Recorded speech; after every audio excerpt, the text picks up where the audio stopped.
pledge allegiance to the flag of the United States of America and to the republic for which it stands, one nation, under God, indivisible, with liberty and justice for all. Wayne.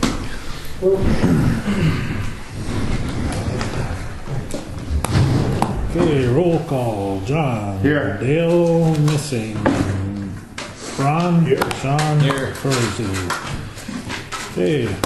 Approval of the agenda. Anybody have any additions or corrections to the agenda as presented?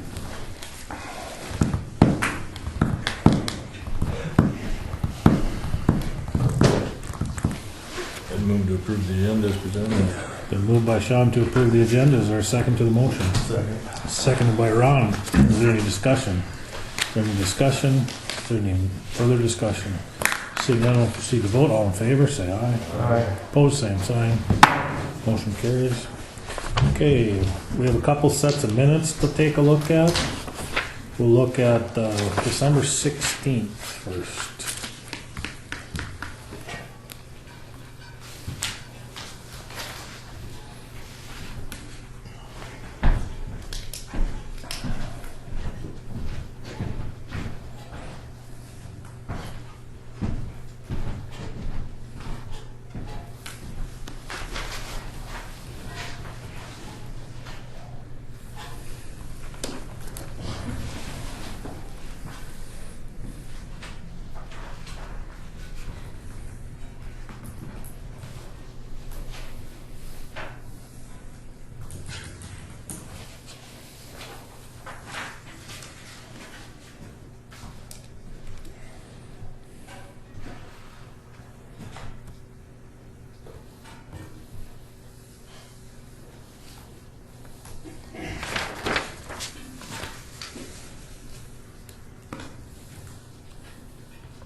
Well, I gotta find something, so.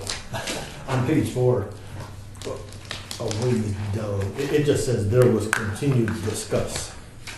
Where? The Second paragraph. second paragraph, yeah, there was continued discuss. Discussed. On the modifier. Discussed, yeah. Discussion. Yeah, it should be there was continued discussion, but. Thank you. As I remember, it was a lecture. I don't know.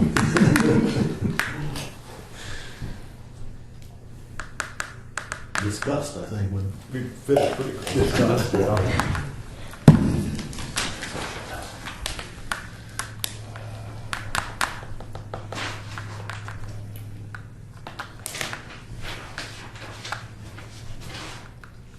That's the only thing I had.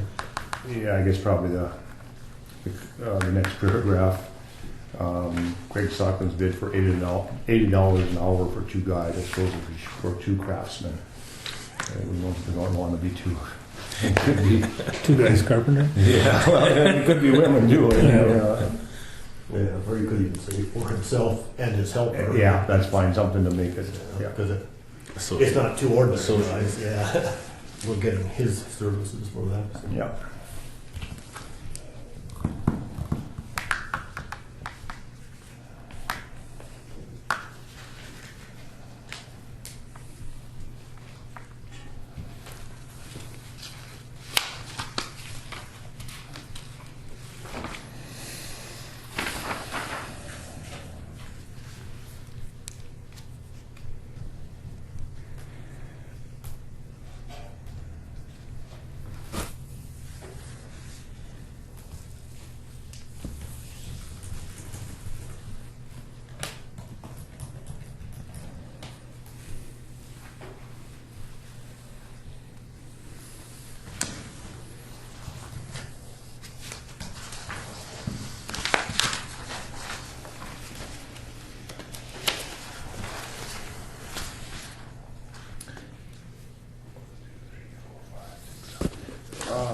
Numbers, the 7th paragraph, is that verbatim, the language in here? There was let's see.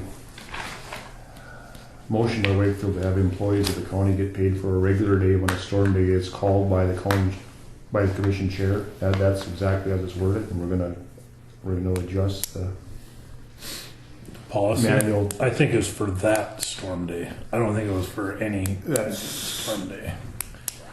That's all I Because we need to remember. have that, we need to have more discussion on that. That's all. That's I mean, that we was can't my- just shut the courthouse down every time it snows. The last time it snows, I was getting calls. I came to town 3 times that day for Yeah. parts and different stuff. It wasn't storming. Well, I mean, we just can't do that. yeah. All I remember is it was the particular day that we were talking about and in my mind anyway, that they were going to get paid for that day because we didn't have a policy in place relating to that. Right, and I made the call. Right. So So maybe we should put. I think that might be the policy already. I think you guys had told me to make that policy change so that the chairman had to call the storm day. No, I don't think we made there's no motion in there that to change a policy. So we can let's put the employee manual on the agenda for next meeting and discuss it. Okay. I make the motion, we put the employee manual on the agenda for next meeting and There discuss may it. be other That way issues to we'll, discuss as well.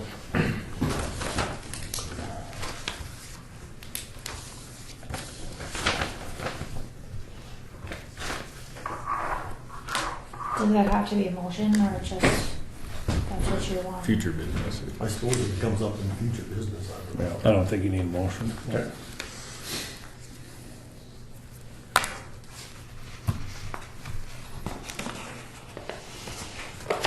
So do you want me to correct that in the minutes or? No, that's fine. It's not really clarified in the. Okay. We'll have to update the update. I don't even know if I like that being the responsibility of the chairman to make the No. call. Well, we'll just have to, when we update the manual, we'll have to decide that.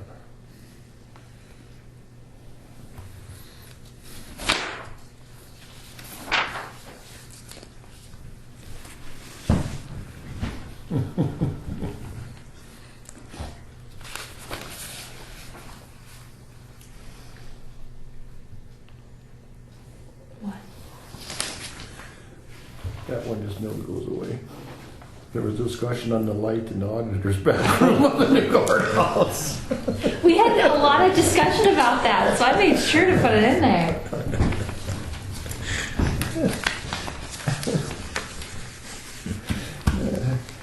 A for perseverance.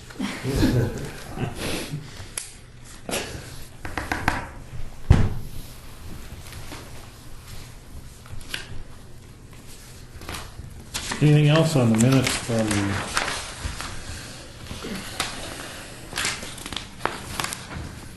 December 16th? I move to accept the December 16th minutes with aforementioned changes and dispense with the reading. It's been moved by Sean to approve the December 16th minutes as amended, dispense with the reading. Is there a second? I'll second it. Seconded by Ron. Is there any discussion? Any discussion? Any further discussion? Seeing none, we'll proceed to vote. All in favor, say aye. Aye. Opposed, same sign. Motion carries. We'll move on to the 29th. What did the meeting agenda go? All of that had to be taken down, or were you not here for that? Hmm. We were gonna have a jury trial, and so everything had to be taken down off the walls, off of your desks. That's why your desk So is that's why your desk reorganized. is. Took my picture down too. What picture?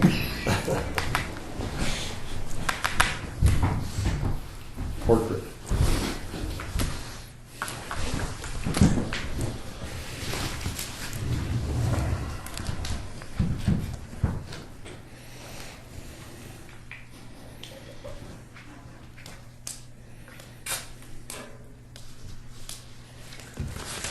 I'd move to approve the December 29th minutes as well. Dispense with the reading. I'll second that. Been moved by Sean, seconded by John to approve the meeting minutes from the December 29th meeting and dispense with the reading. Is there any discussion? Any discussion? Any further discussion? Seeing none, we'll proceed to vote. All in favor, say aye. Aye. Opposed, same sign. Motion carried. Can I have you look on page, oh, no, never mind, sorry, I'm getting ahead of myself. That was my fault, sorry.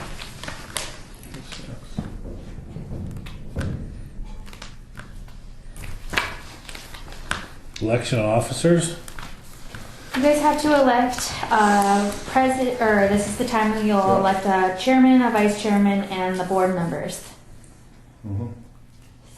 So I call for nominations for chairman. I'd make a motion to nominate Troy as chairman. I'll second that. You don't need a motion.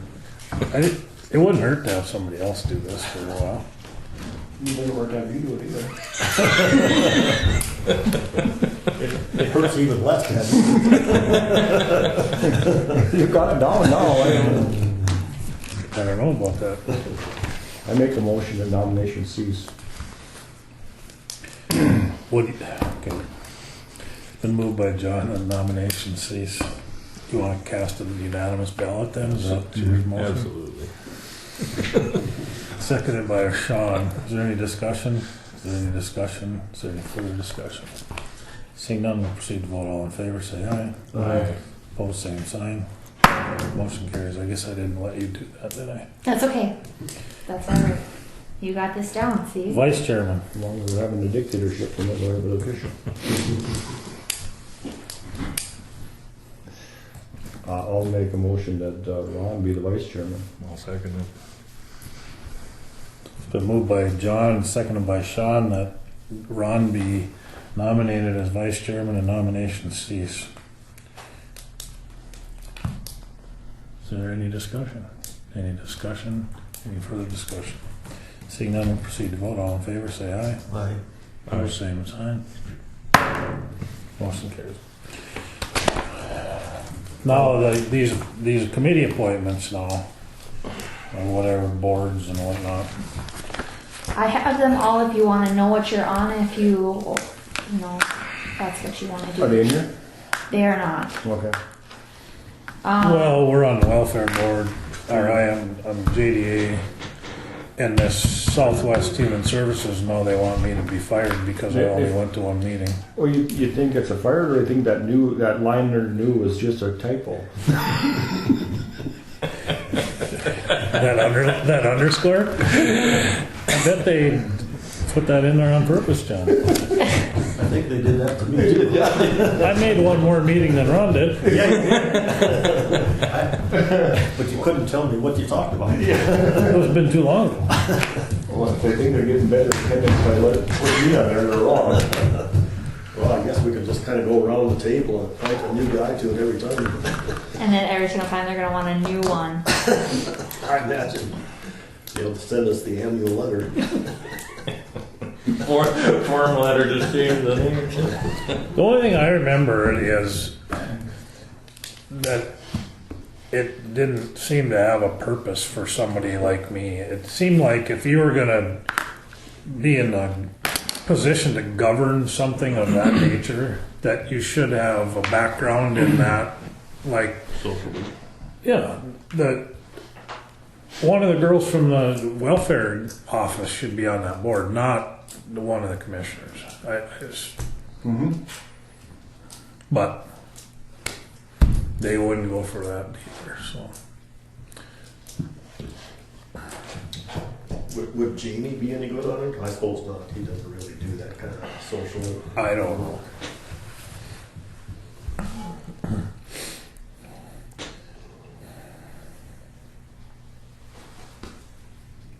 Where's it at? Where's the meeting? Jamestown. That's fair.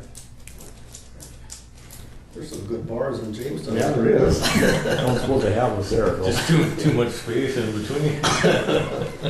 And then the meeting is, Quarterly. Quarterly. right. 25%, that's not so bad. And they were mad at me because I wouldn't give them my banking information. Banking. Yeah, they wanted to Personal? cut- Yeah. Because I want to ACH you. I said, well, I don't want anything. Fill out a W-4 and shit. Talk about making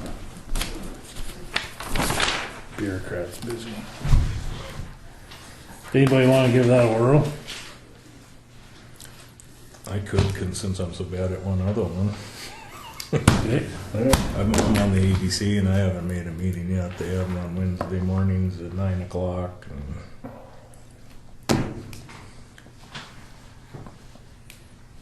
And I'm never in town. Right. You know, it's always at the pizza ranch so they can have snacks and stuff. So I'll make a motion to appoint Sean. It's been moved by John to appoint Sean to the Southwest Human Service Center Board of Directors. Is there a second to the motion? I'll second it. Seconded by Ron. Is there any discussion? Any discussion? Any further discussion? Seeing none, we'll proceed to vote. All in favor, say aye. Aye. Opposed, same sign. Motion carries. Now, as far as the rest of them, do you guys want to just leave them like they are, or what do you want to do? I guess so, yeah, still GDA, Fair Board, Social Services for me. I'm not on the fair board, but I'm fine with it. Yeah, I'm fine with it. I make a motion we leave the current posts in the current. Does somebody else want to trade the EDC one? I don't know the chances of me ever making one on that. Which What, one? why is there what is it? What, county is, rep on that when there's no county funds involved? what does the EDC do? Same thing JDA, different acronym. Oh, EDC, I couldn't. Yeah. What is it? Economic Development Corporation, but I thought that was an investor deal or something. No. That's just in Cooperstown or something? Well, I make a motion, we talk about it. I make a motion Oh, to leave okay. the current board appointments in place. Been moved by John that we leave the current board appointments in place. Is there a second to the motion? I'll second it. Seconded by Ron.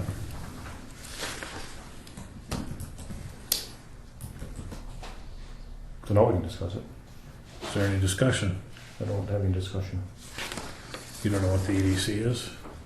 Does anybody know what the EDC is? No, I don't know. Like I said, Economic Development Corporation. Right, but I mean, I don't know what. what do they do? I know that they were the ones that built these, Those that duplex? yeah, they built that. Whose money did they build it with? It wasn't the county's money. No, we don't. They don't get a levy. Mhm.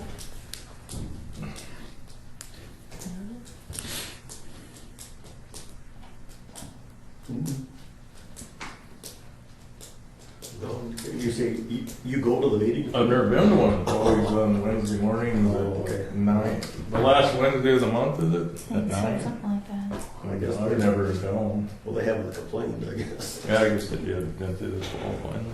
They did. Yeah. What's that? They did complain. Oh, They could move the meetings to evening. My mom's on the board, so that's who. Well, what affiliation do Oh. they have with the county though? I mean, that's the part I don't understand. No I idea. think at one time that the county had to kind of be the, Sponsor? yeah, Okay. Because it was federal and state funds and. because I think that economic development, I think they helped out that, where they had that hunting preserve out there.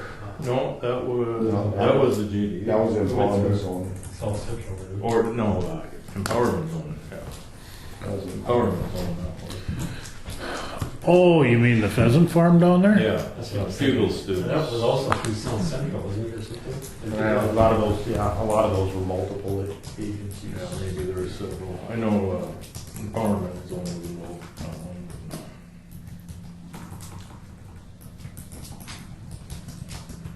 That's not been too lucrative. I don't see any pheasants around anymore. Or feudal students. No. I forgot about that one. Trevor bought that, didn't he? Yeah. Well, I don't know. I mean, if they ever come, they've never come and talked to us about any of this. Any input, Sam? If you need me to go to some of these meetings for you guys, if you can't make it, I can try my best to do that and you guys can just stay on them. Or, you know, if you try to make some, I can try to help if, you know, you do need, if something comes up or whatever, but with you, if you're not able to make any of them, I mean. Well, there must be a set of bylaws or some things to give you an idea of what they do. Can I read this? This is just I Googled it. Yep. EDC is an organization common in the United States, usually a 501 C3. nonprofit. Yeah. Its mission is to promote economic development of a specific geographical area. So it's Griggs County Economic Development. It's called Griggs County. It's the Cooperstown Economic I think it's Development. Cooperstown. That's what it's called, yeah, Cooperstown Economic Development. I don't know. You know, a lot of this stuff too, you have to realize that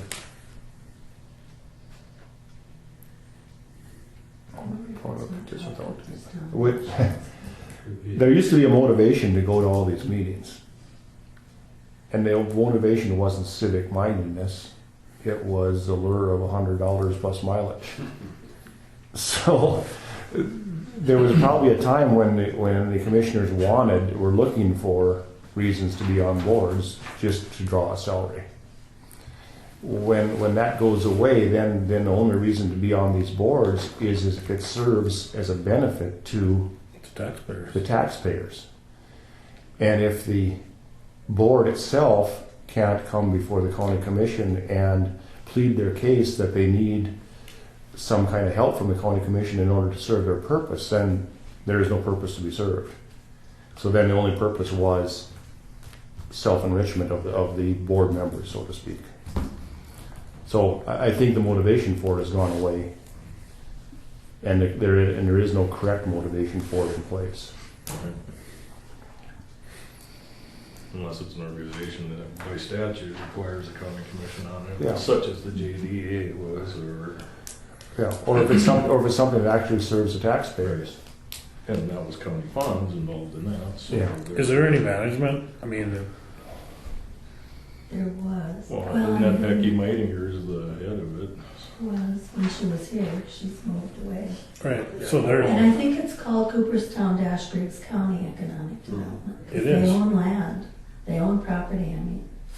So Mhm. Yeah, they do. it's on the Yeah, list. they're a part- I think they own that Isn't the building. big that's storage big, sheds all yeah, down Taj Mahal. here? but that was easy money that did that. Some, Well, no, it didn't, they ran out of that. It went Yeah, I way over thought budget. Somerville's plugged the No, hole. I didn't work for the, that wasn't. Oh. That's the way I understand it. Oh, Binford Economic too. Yeah, Midford's got one. Must be the cities in the cheat sheet. Well, Sutton's got one too, then, don't they? I think Yes. they did. Yeah, 'cause they own. And Hanover got some. I know Bar Rockford's got one. and So Kansas got does Beth administer that?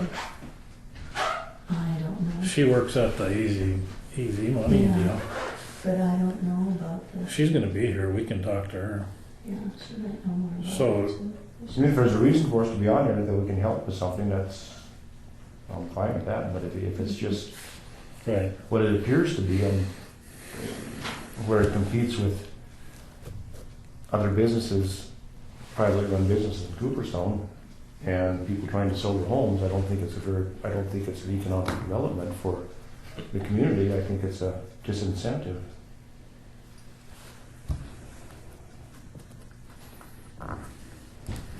So we have a motion on the table to leave all board appointments as is. Is there any further discussion? Seeing none, we'll proceed to vote. All in favor, say aye. Aye. Opposed, same sign. Motion carries. Bills.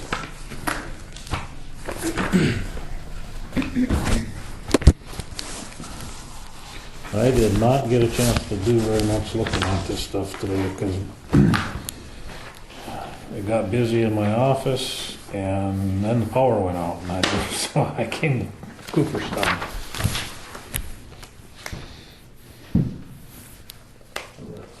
Oh, where's the page numbers?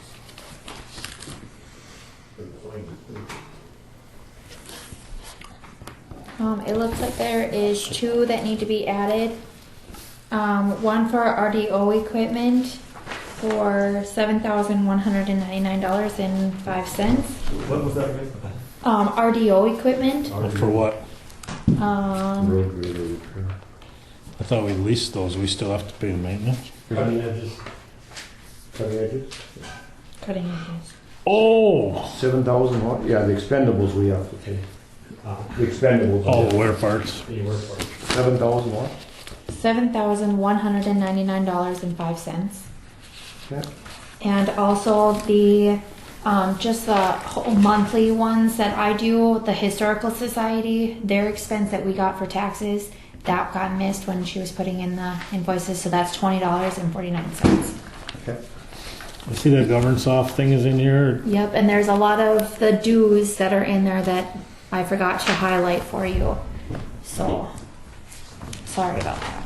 Yeah, I see one of them is the South Central Dakota Regional Services on page 14. I think we should pull that one, or remove it. Where's that? About the Page- third one down on page 14. Ooh. For the 4,507. Yeah, that sounds right. Okay. Where's the rest of the dues? I think there is a North Dakota Association of Counties in there too, wasn't there? Somewhere.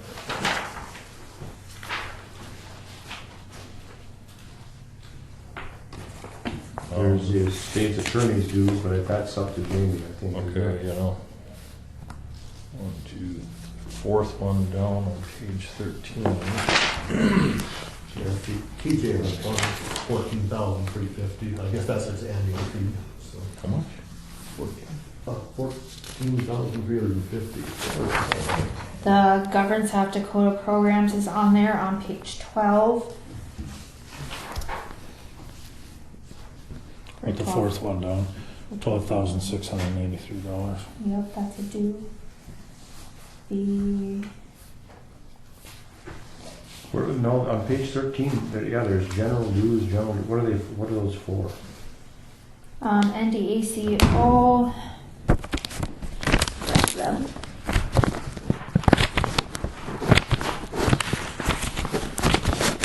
If it's general dues, it just must be for the county to be a member of the association. And I think it's the commissioners' dues too. I think it's the Commissioners Association. We didn't pay those last year. Right. For ND, we paid it for NDACO. NDACO, you did the NDACO But total, but not for the Commissioners Association. This is the national. NACO. We did not pay for the NACO. Right in there. Yep, Yeah. but you didn't pay the NDACO for Commissioners Yeah, Association. but this one on page 13 is. No. No, you I'm guessing that split, I bet the 1,600 is the commissioner. that one. 5,400 Oh, is NDCC. But I think NDACO corrects it. So Yeah, I thought that's probably why it's- NDACO, I thought. Well, it was easier the last time to identify and not pay it. Too sneaky. I'm sorry, I'm letting you know. This is the National Association No, of Counties. no, that's, On page 13, yeah. that's the Oh, national. here you go, yeah, How far down are national. Two below the North Dakota one. Here's North Dakota. Okay, there, I'm on, yeah, I was on the wrong one. Yeah. It's the North Dakota County Commissioners Association. That's that one. That's that 1,600? 1,600. That's on this page 13? Right Yep. here. That's, okay, Split that's, out, That's what this, commissioner. that's 1,600. that's, That's the county one, I'm pretty This sure. is NDCCO. NDACO. ACO, Yeah. okay. What's that? What did you say? The 16,000? Nope, the 5,440. 54. Right. That's the county dues. They're both NDACO. Yep. okay, and what's 911/W/NDACO? That's the monthly payments we make to the Association of Counties for them administering the 911. Okay, how come it's, We're getting 15% of what we collect, Right. and starting now with the January payments, they get 10%. how come there's two charges on there? One's for landline and one is for 911 wireless.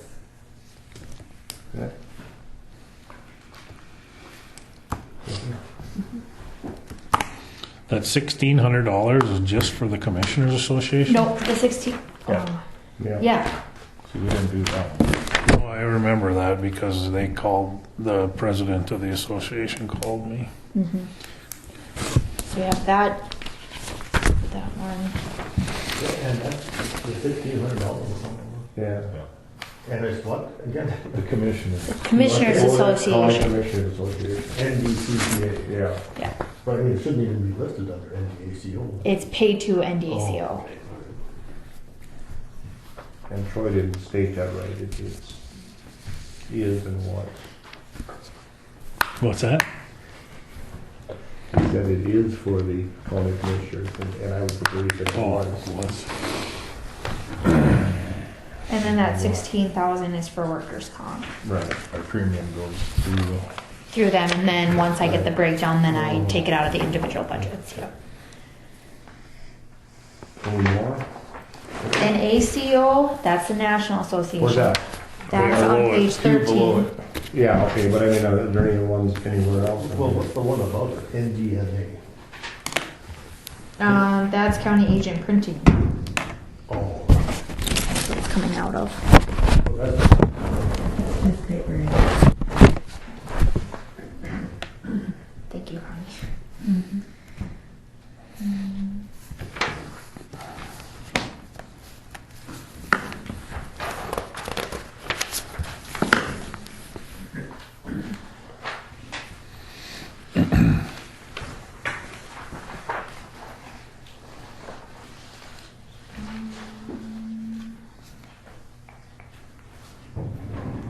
I don't know if you care about the social services ones, but they have the NDAC SSD dues on page 16.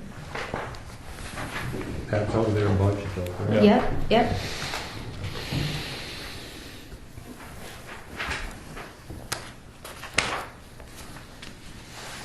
So it should be just those ones that.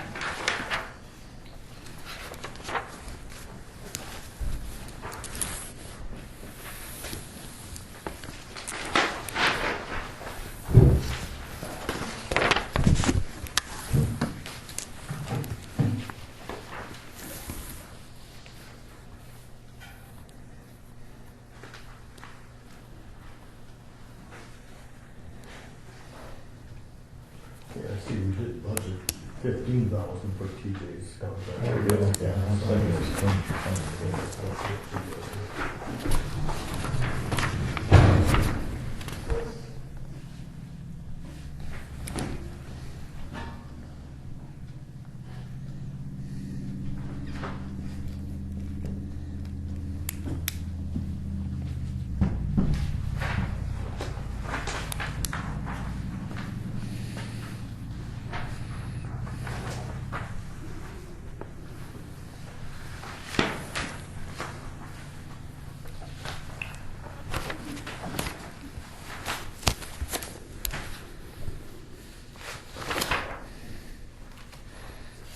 Anybody see anything else in the bills? I'm just gonna text Jamie and see if that one.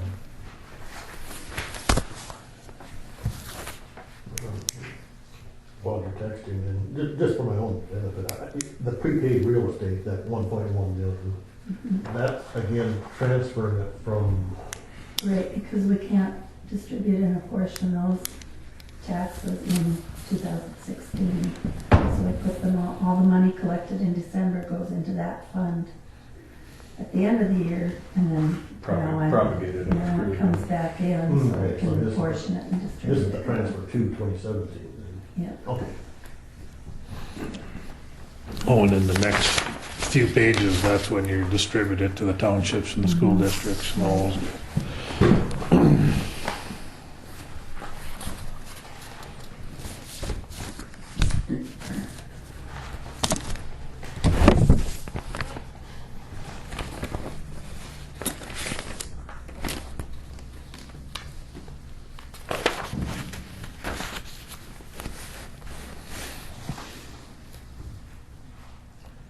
Do you have a good recap of where we're going to pull GovernSoft bill and where we're going to pull South Central. and National. You have a recap of what we decided. I got it. Yeah, oh, I can take a stab at it here.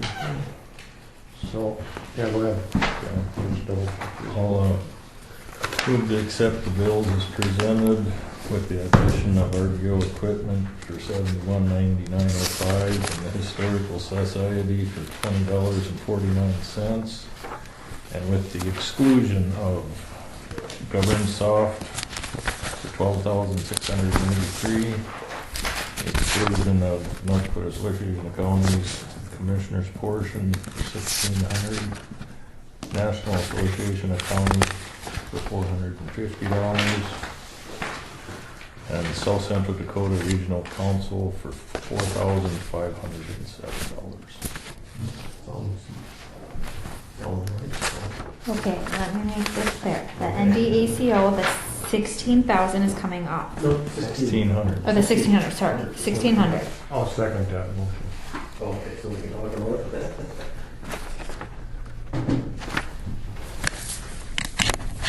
Okay, go ahead. Okay, 1,600 for NDACO comes off. The NACO for $450 comes off. The Govern Soft for $12,683 comes off. Well, that's what we're talking about. Yeah, we'll talk about that later. She's got one more, good. Yeah. And the South Central Dakota Regional for $4,507. Correct. Got that, okay. Okay. So, if we're going to evaluate if we're going to take another look at our software programs, in the interim, first of all, is when did our contract with GovernSoft run out? Did it run out on December 31st? The subscription? I think so. Or is it delayed a month? You have a copy of the contract? So. Oh, it's someplace. Yeah, so we're gonna have to, no matter what we do, we're gonna have to prorate that amount.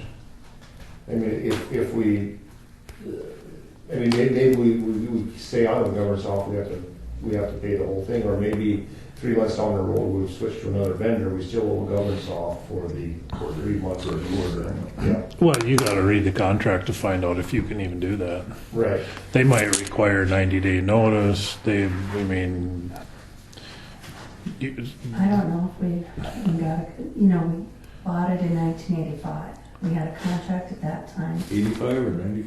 85. And I would say since then, we've probably just gotten a notice every year what the annual maintenance agreement is. I'm not sure if there's, but that's, something the auditor's office would see and I would not, so. right. Well, there's gotta be a contract someplace. Because the software contracts that I've seen and been involved in are pretty one-sided. So we need to make sure we don't step on our toes. It'd probably be simple to ask them for a copy of the contract and look for a 1985 document down there, I would think. Right, and Sam can do that. They changed their name to GovernSoft about 5 years ago, maybe, so. Weren't they like Maximus or something like that? I think I've seen that in some files downstairs. Started off at just the Dakota programs and then Maximus bought it out. Maximus bought it out. Mm-hmm. And I then never even heard of Maximus. the programmer in California Bob worked for Maximus, and then we decided to buy it. So, but Maximus, do they still have involvement in this? Mm-mm. Oh, okay. No, When he bought it from the company, then he changed the name to GovernSoft. yeah. So if you've seen that file, you wanna look in there and see what you got? Okay. But we don't wanna box ourselves in by making a payment either. No, I don't think we should. We don't have to make it right now. Yeah.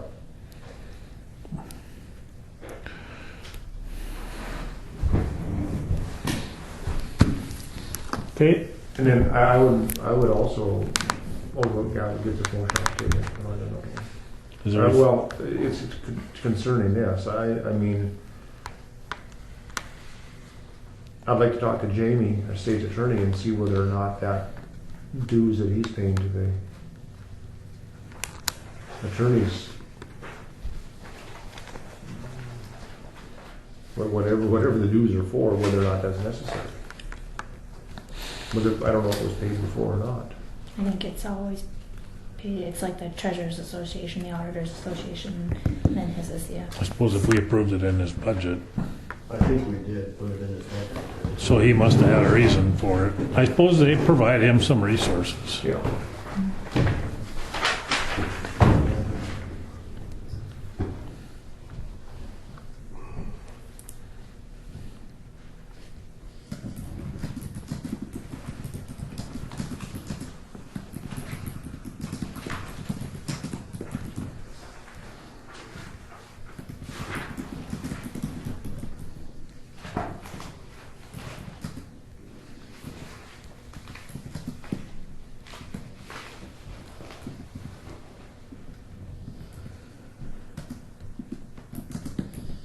Yeah, it's in the budget for 500. Okay. Is there any more discussion? Is there any further discussion? See none, we'll proceed to vote. John? Aye. Ron? Aye. Sean? Aye. Troy votes aye. Motion carries. Next thing is this resolution to allow the auditor to pay the recurring bills such as otter tail, postage, envelopes, freight, telephone, license fees, box rent. Do I have a motion to adopt this resolution for 2017? So moved. Been moved by John to adopt the resolution. Is there a second to the motion? I'll second it. Seconded by Sean. Is there any discussion? Is there any discussion? Is there any further discussion? Seeing none, we'll proceed to vote. John? Aye. Ron? Aye. Sean? Aye. Troy votes aye. Motion carries. What goes in there? Oh, there's not a spot for you to sign, is there? Okay. Monthly reports, maybe? Monthly office reports.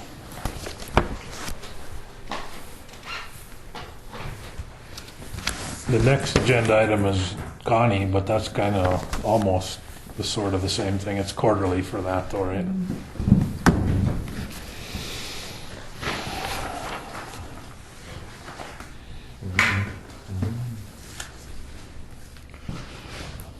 Township.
Just for my own education, you know, on the budget on page C9, we got permits.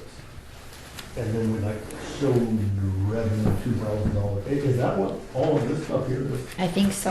And that's gonna go into this account fund number here, in other words. Pretty, yep, I'm pretty, 2153, yep. whatever it is. What page on? Well, No, is it? Yeah. it starts, I guess, on Right after the sheriff's. 32. 31. There was one of the sheriff's reports that was revised, and that's in here. June. Yep, June's. 30, So- or on page 31. So I think it's 30 and 31. and then it's the I permits. see page 32, there's $1,000, and then page 34, there's another $1,000, and then page 35, it's $500, and page 36, that's another $500, and I think those are the totals. Totals of the previous. oh, okay, so, because I never, you know, when we did the budget, I never knew exactly when that revenue came from. Yep. But now I do. Okay.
See, page 40 where I did, I think I'm in trouble, because right where an eight-year low as far as percentage of taxes collected to date.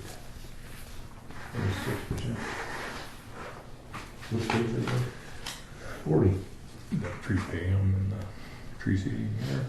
Percentage of total taxes collected to date is 26%, and that's the lowest it's been.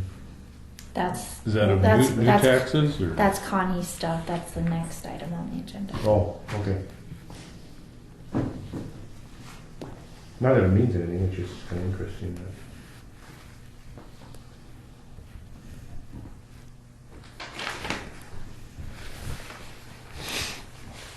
I think I forgot to pay mine. Hmm? I think I forgot to pay him. You're probably responsible for that low percentage. Mine aren't very. I don't own very much real estate, so I don't think that's swung the needle very far. I didn't get it into last year's tax year. Yeah, I know, I didn't do that. But maybe my wife might have paid him. I don't know.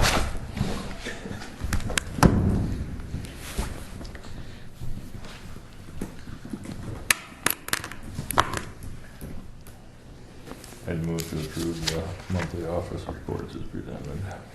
The move by Sean to approve the monthly office reports as presented. Is there a second to the motion? I'll second it. Seconded by Ron.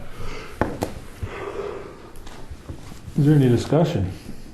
Is there any discussion? Is there any further discussion? Seeing none, we'll proceed to vote. All in favor, say aye. Aye. Opposed, same sign. Motion carries. Okay, Connie, you're up next. Okay. It's twice a year that you have to look at the pledges, so Oh, it's I'm not sure. semi-annual. Everybody wanna- You have to open. Those? So what are our balances? They're on They're on my pledges report. cash reports. They're all adequately pledged though? They were as of Citizens at $1 million, no, the at funds, right? 1,146,000. bank forwards at 1,168. Bank forwards in that pool. Right. First financials at 1,275. They did a good job of keeping them all pretty even. Yeah. Keep trying. I've already signed this one. Yeah, because you have to look at them every year, and that's the only one we've gotten from them. But the Oh, deposits F&M. haven't changed. I mean, you look at them twice a year. Right, but F&M isn't even on here, are they? Yes, they are. They're CDs.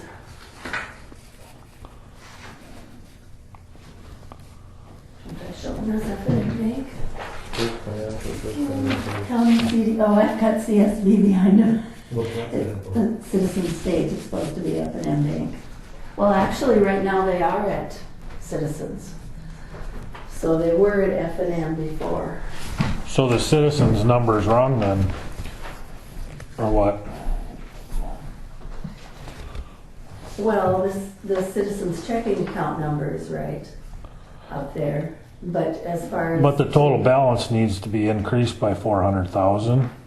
for their, So we have $1.516 million in citizens now? Am I on the right track? yeah, There's 150,000 and the 250,000 CDs. right. That's the increase of 400.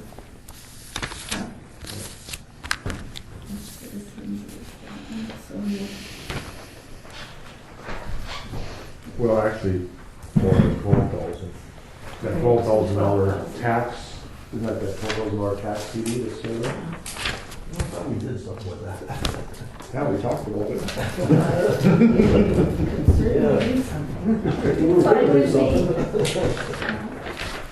We wanted to absorb it into the budget, but Jimmy never got it back to us whether we could do that.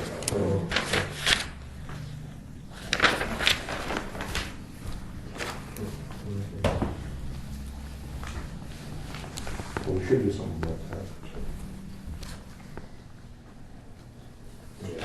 Like, it was for some land that the Evers donated or? Donated, and then They they gave put it, 12,000 to make up for the lost tax revenue to this home. Just out of the goodness of their heart, they didn't have to do it, but by donating the land to the wildlife, state wildlife, it became tax exempt, which took it off the tax base for Griggs County. So when they did that, they felt bad that Griggs County wasn't gonna get the tax revenue over the next 20 years, so they put $12,000 into a CD, which is very nice of them, except it's had absolutely no purpose because it's untouchable, so it just sits there.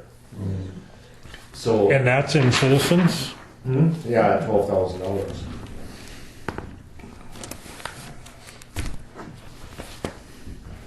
Isn't that correct? Yeah, F&M went up because we don't have any funds in there. There's no pledging required. So, I was just pulling out pictures. so then, It was a year or two ago. I know. For 12. unless I'm missing something, our actual total balance at Citizen State Bank is $1,458,820. That's correct.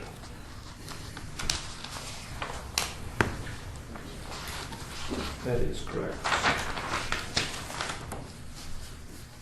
Because the 150, the 250, and the 12. Right. And they have $1.3 million pledged.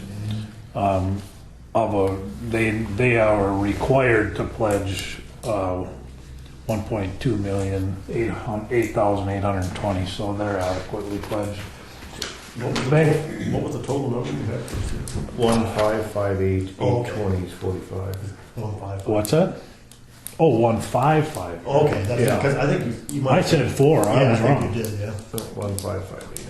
So they're just barely pledged enough.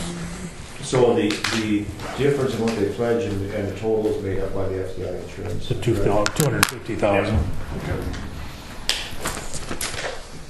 So they're all right. Anetta's, they're all right. And bank forwards in that pledging pool, so they're fine too. Do we need to take action on that, Connie? No. We just need to review it? Review, yeah. Okay. Leave it. And it's kind of funny because the banks are required by Century Code to pledge. It's, the motivation doesn't come from the county, it comes from the state for the banks to do that. And then the other quote I had was the interest and collection statistics. The rate of CDs, I have that 0.35, we're getting 0.60 now. So that is a good increase.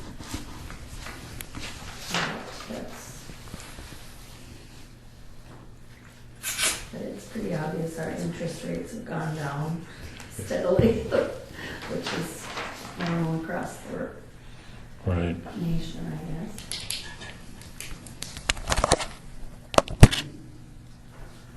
So that was it, I guess. Okay, anybody have any questions? No. Thank you, Connie.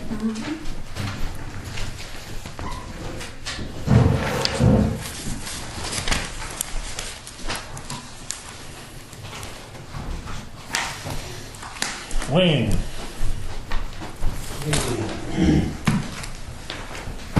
See the letter or the email in there from Terry Schrader? Yeah. Station Code. I didn't get it, but, Did you get the email? huh? Did you get the email? Yeah, it's right here. I got it, I just didn't get it. Well, they're forming this statewide interoperability executive or board to oversee the statewide interoperability of radio systems that they're going to have. Who oversees it now? Well, it hasn't formed, it's just starting to form this organization now because they want to be able to talk to every other law enforcement or emergency medical system in North Dakota, talk between each other. We already have state radio, don't we? Yeah, but there's a lot of other individual counties that have their own PSAPs. Valley City, or Barnes County, Cass, Grand Forks, Devils, Grand. So they're gonna buy into this thing? They, in each one of these counties, of those people, they have their own radios and their own people that they hire to sit in there. Yeah, they're all the counties in the state are gonna buy into this organization. And I think at that, once they get this all set up, then there'll be monies available even for these big counties like that too. So they all get updated equipment because a lot of the equipment now is not digital, yeah. And So this is, the facilitated this is the change in the FCC rulings? To tighten It's all over the country. I see it all over the United States. That's what I mean, that It's the after the FCC, 911 deal. the FCC keeps cutting the bandwidths in half. Yeah, Yeah. right. Because of the digital, Yeah. there's no bleed over in it. A few years ago, we bought $4,000 or $5,000 radios. There was a grant out. It was supposed to, have this interoperability between different counties and whatever. But then, like you say, they cut everything down. The quality of communication went down. It was better on the old radios. And so we thought that was going to be the answer. Well, it turned out it didn't work that great. So now we're still working on forming an organization, and they want representatives from dividing the state up into several different regions, and then different people out of that region supply people. And then I don't know if they'll all be on the board or if they'll just have certain people that will end up being on the final. There's still the local governing bodies will have a word in it. So I read this. It says, please contact your 911 coordinator. Well, I went to Jamestown to this 911 meeting, and it's pretty complicated. I don't know if this is you through. No. But that was when they started out the looking into it.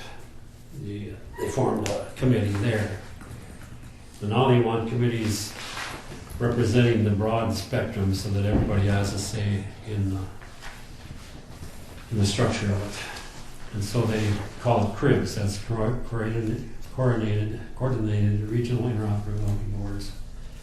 So I sent an email to Terry. I said, who did you want on these boards? Did you want a county commissioner on it, or would you want a commissioner as this appointed member of the CRIB? And his response back was, this was just the point, it certainly could be. Key is someone that is interested in talking about radio communication. Now, who do we know that is interested in that? Probably none of us. I like the documentation behind this. The purpose of the program, only the bureaucracy, is important to the citizens of the state. The public safety is recognized to be of paramount importance. Really? So it's really not needed, they're just playing the safety card so they can spend some taxpayer dollars? I don't know, they go on to just play the safety card here, but it is apparent that as if the citizens didn't know that their safety was of paramount importance to them. We have to have an agency that tells them that. And it's listed under program purpose. And that might have, part of that was that committee too. Yeah. Someone who is interested in talking about radio communications, someone about costs, and a lot about the technical aspects. So far, most have been law enforcement, fire, and 911 folks. We've had, in the federal firefighting contracting, we've had these radios and airplanes for going on 7 years now. And basically the same, they never have incorporated, the radios are mandatory, and the federal government has never switched over because they can't, there's not enough people have digital radios, but everybody's got the analog radios, so they leave the old frequencies in place, and it never amounted to anything. They upgraded, all the contractors had to have digital radios, none of the government did, and it was just useless. Yeah, we could still be using our The analog radios, yeah. So it added twice as many frequencies with the digitals because they split on between them, but you don't need twice as many frequencies if there's no one to be on. It was mostly the emergency services and law enforcement that supposedly had to use that. We're tied into the same thing with firefighting and everything. Yeah. They're tied into the same law enforcement frequencies. And so there are some states and regional law enforcement and firefighting that have digital radios, but they can't interact with the government, with the federal government, because the federal government pushed it, made it mandatory, and then never followed through on their end of it. And I don't know how that plays out in this. I mean, Well, it sounds like it's going to go forward, anyway. yeah. Just if you want to. I mean, you should have somebody in there, and I don't know who. I said the sheriff will see Where's the meetings? around. So far it's just the beginning. They haven't even come to that yet. Yeah, I was going to suggest maybe it should be you if you're familiar with them. Yeah. No. I'm experienced with. Yeah, well, that's just what I want to do, is waste a whole bunch of time for something that's never going to be, that don't have any say in whether it's enforced or put into. Well. And another thing that they're moving forward with is additional 50 cents per phone line to pay for this. No. So they're going to bring it to the legislature, see if they can get it passed, because they want to go forward, but there's no funding. So what if the legislature says no? Then it's probably not gonna go anywhere? And I don't know if it's going to Stay the way it is. So then shouldn't we just wait and see? They're probably going to try to get it through through a regular tax bill. State of North Dakota's not gonna have the money. No, I see they're going forward with the takeover of the social services. That's in the budget. It is, huh? Mm-hmm. bunch of oil wells that are gonna get going again, so. Yeah. I mean, it says in the January meeting, so if you wanna do it today, you still have another January meeting. What do you wanna do it? We can do it next January. I mean, if Wayne wants to be on there, he's got the most experience in this thing. I will be on there if you want me to, but. Well, you want to be?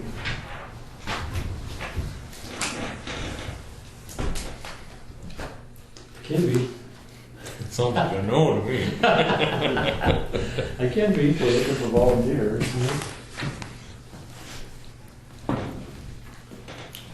You know, it doesn't have to be a government person, but No. law enforcement. But then they said, well, we don't want 53 sheriffs in there, they said. Maybe there is some common sense Because because they- bureaucracy. Yeah. Too many strong What's that, buddy? ideas. Well, if there's no program yet, and there's no funding, is there even any sense? Well, Well, we can make make Wayne the representative. If nothing happens, nothing happens. Yeah. It'll save him some I'll time. make a motion to appoint the representative and leave it to his discretion on how much he participates. It's been moved by John to make Wayne the representative on the interoperability radio network. Whatever. Is there a second to the motion? Seconded by Sean. Is there any discussion? Any discussion? Any further discussion? Seeing none, we'll proceed to vote. All in favor, say aye. Right. Opposed, same sign. Motion carries. Okay, anything else, Wayne? anything else? Found a lot of snow. Yeah, Our snow blower really blows. Oh, that first. I was coming to town here last week and we were blowing it. Oh, Just that pile just appeared. Just shot it 100 feet in the air. Had a little mishap yesterday. We were cleaning this guy's yard out, and there's a well there, which was flush with the ground and was fine until the wheel happened to hit the lid cover, and down in.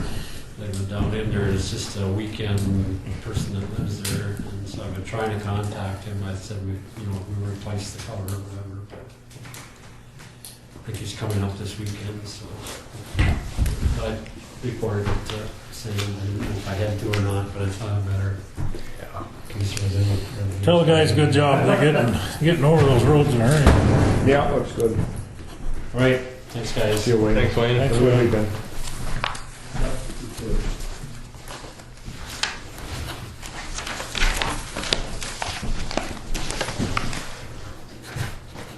You guys are really on our schedules. John, I didn't really understand that text that you sent me. It's for the. You can skip it. Yep, it was for the dues for the State's Attorneys Association. Oh, okay. You hear that? Well, I'm kind of doubling up, so I should talk to Aaron about that, because I paid for both kinds Oh. Oh. We approved it, so if you can unwind it. Okay, before you send it off, Sam, why don't I talk to Aaron about that and see if I paid one for both counties? Kate, I'll let Lori know before. So I suppose you have to split it between the. Yeah, I can When I went to Nelson County was both for paying for Gates County to try.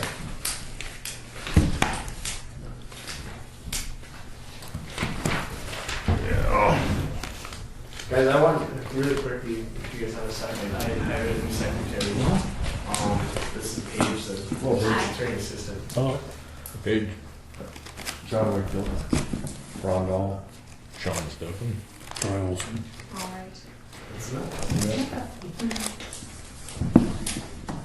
So you're gonna be working here or out of your home or Here, here? one time here. Good. Good. She comes with 6 years of experience from a photograph in Fargo. Okay, good deal. Good deal. You moved to Cooperstown? I did. Oh, okay. Good, good. Welcome. Yes.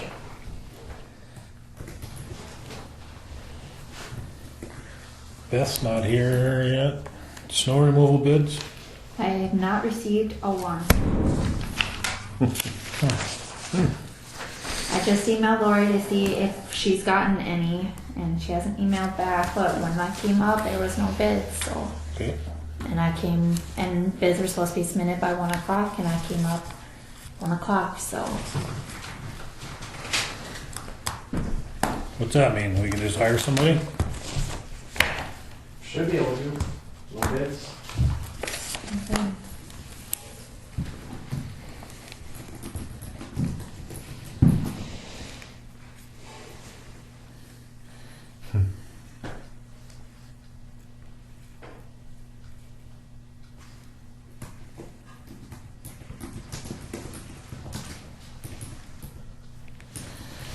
Well, I think we should probably talk to some of these local guys and see if anybody is interested. Maybe they just didn't see it. Yeah, that's probably. I talked to Tom Dahl, and he doesn't want it. He's uninterested, and then some. Okay. They're just so busy. I mean, That's probably gonna be the problem, all 3 guys or 4 guys that are on town are probably too busy already. there's more than that, though. You got AJ Clubman, Tim Erickson, Tom Dahl, Brent Ellison, Austin. Austin McCardle, Olson? Larry Olson. I mean, somebody's got to. Dave's in pretend they used to. I don't know if Dave does anymore or not. I don't see him around, but anyway. Okay. Abatement.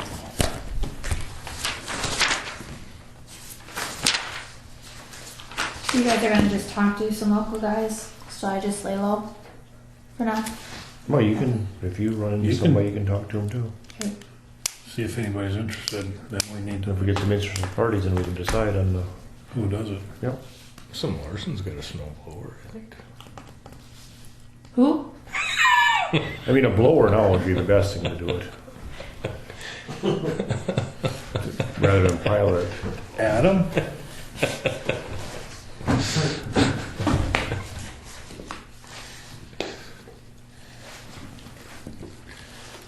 It looks like there used to be a house on this place and it got moved off. Is everybody?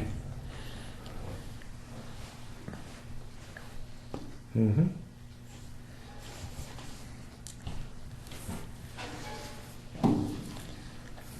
So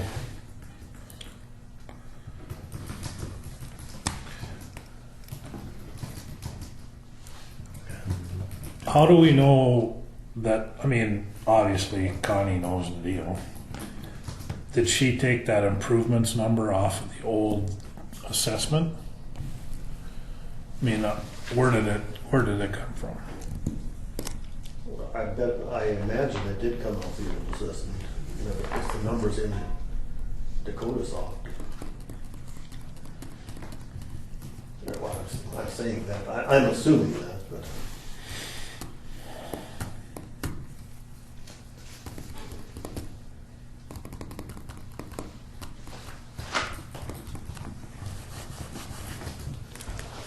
I didn't see it at first, but I see on the next page that Alan Jacobson signed it, and Oh, I didn't see that. yeah, page 44. Oh, And so- Mr. Albrecht signed it.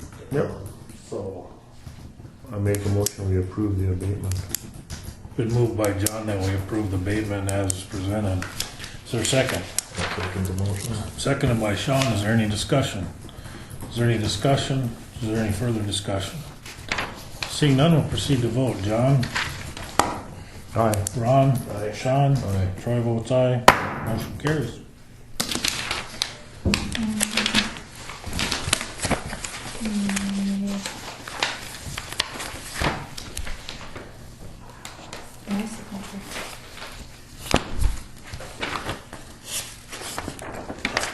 Is the modifiers not on the agenda, or is that under the? That's tax director's Okay. stuff. So they approved them, or?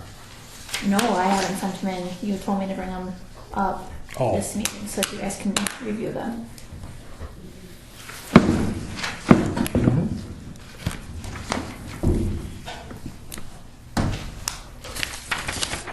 yeah, it's just on page 46 they're on. Yeah. You know, that F says irregular fields in the fields. It could probably just say irregular fields. Irregular fields. It just means that they're not square, right? I don't think so. Can you tell me which page that is? 46. Yeah. Thank you.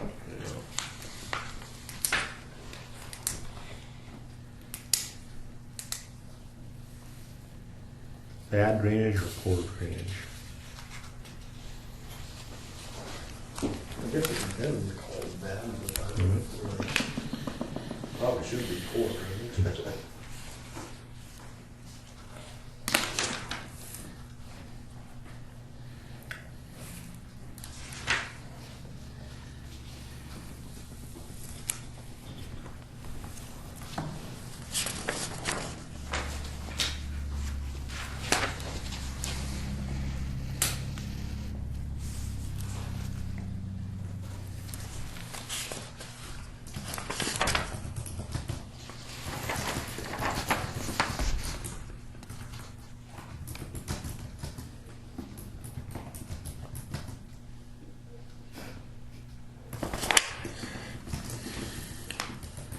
What are your wishes?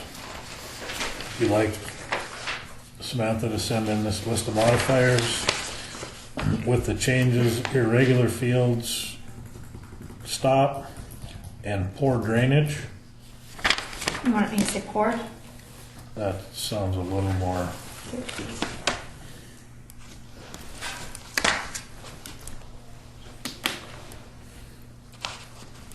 Did you bring this thing up here? This, That letter? the original? Motion to that effect? So, Moved by Ron that we send in our current list of soil modifiers to the state for approval. Is there a second in the motion? I'll second the motion. Seconded by Sean. Is there any discussion? Is there any discussion? Is there any further discussion? Seeing none, we'll proceed to change it. Vote. All in favor, say aye. Aye. Opposed, same sign. Motion carries.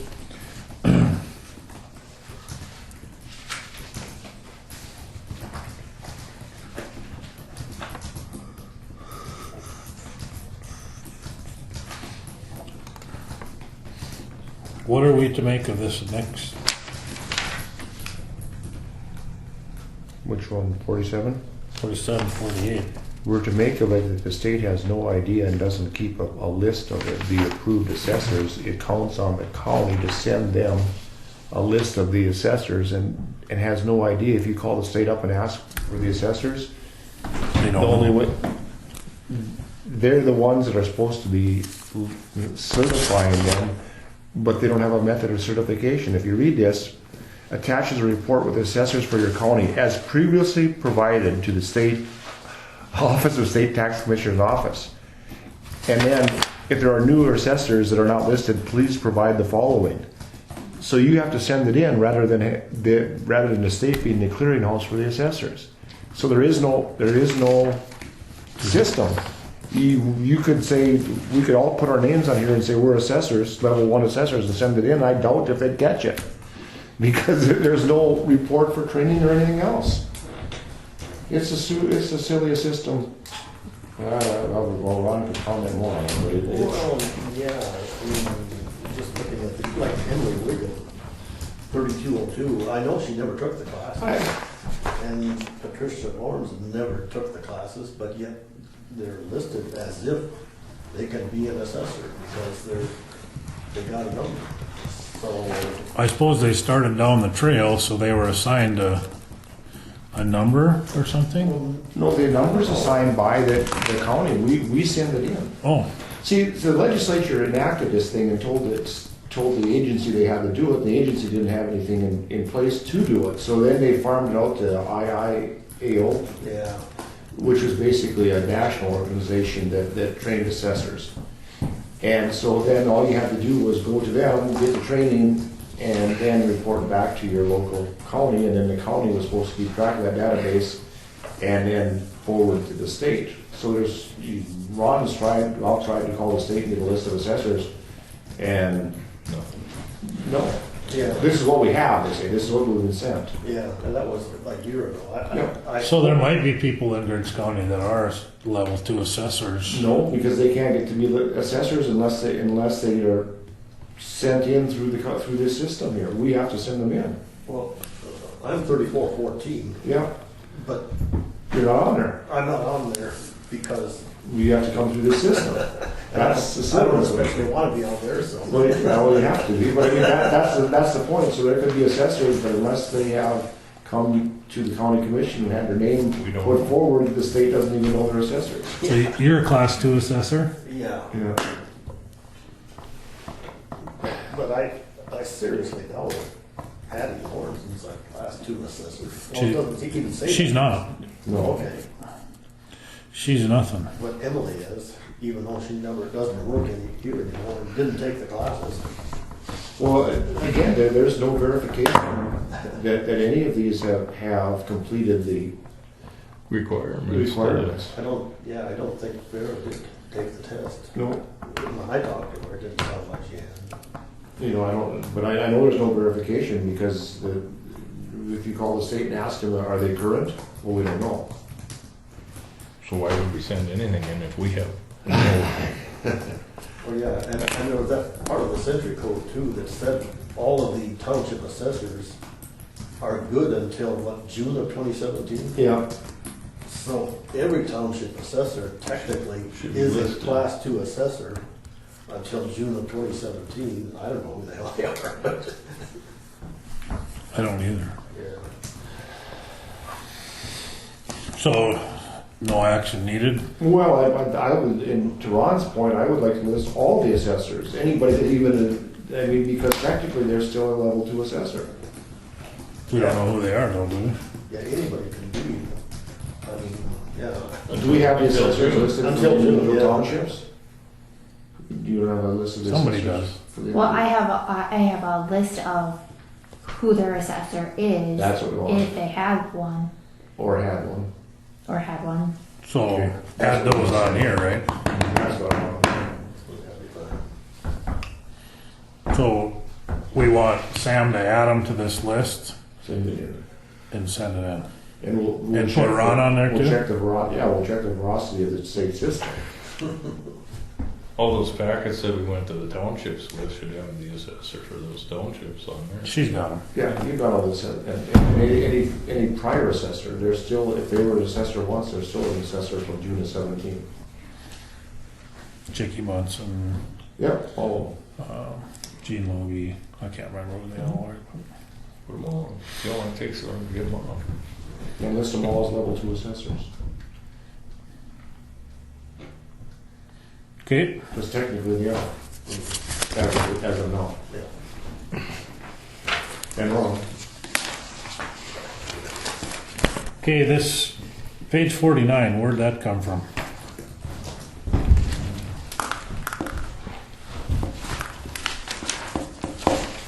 Connie gave me that. That's Connie. That was tax director duties, wasn't it? Correct. Based on what? Good question. It's not based on the century code. No, not the century code, it's just, I don't know what it's based on. Yeah. Looks like a to-do list as well. Yeah, I don't know. It's a to-do list, but the things on here aren't required. So, I don't know whose to-do list it was. If it was the previous county commission that directed the tax director to do this, or somebody was making a job for themselves. No, not even that. When the legislature mandated that each county have a tax director, they gave it very limited duties. Yep. Yeah.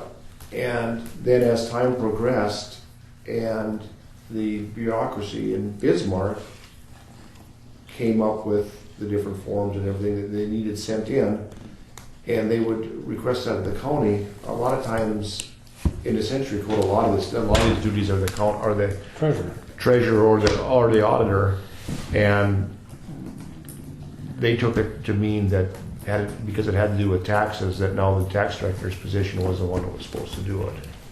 So a lot of these forms that were sent in prior to there being tax directors in place were still sent in, but they were done by the treasurer or the auditor. You know, the tax, when we reviewed it before, but the tax director's duties are basically to oversee the assessors.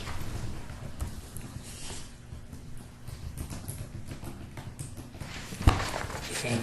But I don't know where does this come So from? what are we supposed to do with it? I don't know what we're supposed to do. Where did this come from? Who made this up? Who put it on there? Who speaks to it? Connie gave it to me, For what? just to let you guys know what things needed to be done in the office. So I guess we should ask. I wonder where this checklist is gleaned from. Is this? I mean, the homestead credits. I mean, that's pretty easy. That's, you know, that's on the form. The property tax exemptions. I mean, that's certainly a duty of the treasurer. The soils committee is a duty of the soils committee, which doesn't meet anymore, I don't think. The assessor seminar would be a duty of the local assessors. Well, yeah, on that one, I went to one of those because, and somebody hired the tax director from Barnes County to come up here and give a seminar, but I don't know who did it. And then, like for the local assessors, if there is a seminar they can attend, then I think they get pre-certified, or they used to. I guess they have to take the test now, so it's probably obsolete. And you know, the BX form, we got a notice that they're not going to require BX forms anymore. Yeah. But I suppose maybe this is for last year's BX forms for 2016, and then there won't be any more. But if you just don't send them in, they just use the previous year anyway. The information from the previous year. The mobile home abstract, I mean, that auditor. Farm exemption applications, that's the duty of the taxpayer. Well, yeah, apparently we had been sending out a second mailing of them. Mhm. I don't know why. And I guess we could, As a service, yeah. but we did send out the first mailing, I think, didn't we? We did, yeah. Okay. And then I guess even going back to one, send out homestead credit, disabled veterans credit. We didn't send anything out to them, I don't think. Which, Well, the only way you have, the only way you know who to send them to is who's been previously, so it doesn't do a whole lot of good for bringing in people that, I mean, an advertisement in the paper or a flyer would do more good than sending the forms to people that already know that already know they're in the system. well, do they have to do it every year? It's been a courtesy, but But I mean, if you have a homestead credit, Yes. you gotta fill out the paper yes, every year. yes. So some of them might forget to fill out that paper unless Connie sends them something, so I think Connie ought to send it a notice, but. That's fine, yep.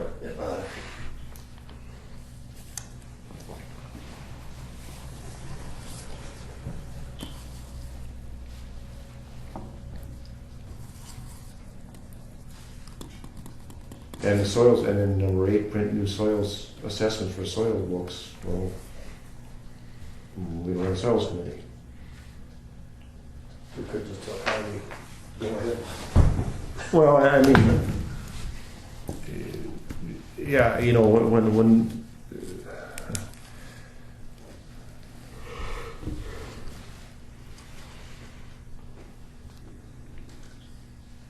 I mean, I guess number 7 and number 1 could be Connie's duties. And 2. Well, for sure that too. I mean, there's no, I mean, that is,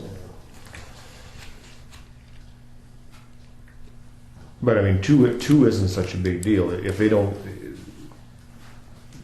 they've been tax exempt in the past, we don't even have the means to tax them because the properties aren't valued. We don't have a means to do it. Not assessed. No. And besides that, if we made a mistake and did, I'm sure they would catch it when they had to pay the bill. And it would just be an abatement that would change it. Right, Ron? Well, yeah, the church there that Tamara Somerville has, you know, I suppose that you got mail to the church and then something happened, but I don't know what the process is. Eventually, it must have ended up on the tax rolls, but. Right.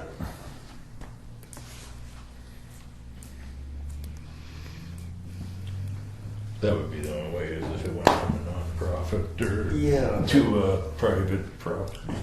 Yeah, and I can't think of any other churches around town that, The one on the bypass over there. is that private though? Oh, yeah, Omar used to live in it. Now I think Somerville's bought it. Oh, I don't know. It got moved in there by Willie Kuzma. But so it wouldn't have been tax exempt when it came there because it went onto a piece of property that wasn't tax exempt. Right. And the only one that would possibly, would, but I'm sure that's been taken care of. I mean, Oh, gosh. It went from tax exempt to taxable. Right. But Connie could send out this thing to every tax exempt thing on the crew records, right? Right. Okay, so yeah, so, I mean, I think the treasurer should do 1, 2, and 7. okay, I see what, and, yeah, and 8, I guess, well, later. I don't even know what 8 means exactly, but. Well, 8 would change the value of the it would change the soil value or rating, which would change the value of the property. So Connie does that, right? Yeah. So she would be under. But I mean, all that happens, there is no soils committee, so all that's going to happen is assessment books are just stay the same. They'll reflect the change in what NDSU did. And Connie will do that. Yeah, well, I presume, I mean. Yeah, I think she takes the numbers that NDSU gives her and Yeah. sticks it in the computer somehow and then prints them. So I think that's hers, and I think 6 is probably hers, mobile home abstract. No, I think that's we that's- talked about- Auditor. Oh, How about the equalization meetings? that. we Not do. done by the individual townships? No, that's done by statute. Or That's in the ours. century code. Yeah, it was kind of screwed up. The county agent actually did it for Emily Wigan. You know, that advertisement. And, the county agent took care of it last year. But that's done by statute. That's Yeah, but I mean, somebody should have called the courier and put that in, I guess, or coordinator or something.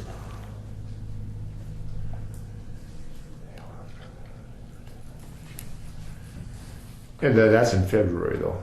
Yeah, number 3. I think it is. Yeah, okay, February. You're right. Yeah. Yeah, we have jumped to number 3, sorry.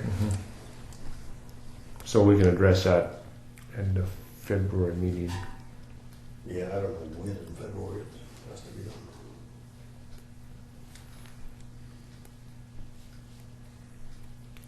So let's put that on the schedule for the first February meeting. What's that? Equalization. Yeah. Or whatever this list is.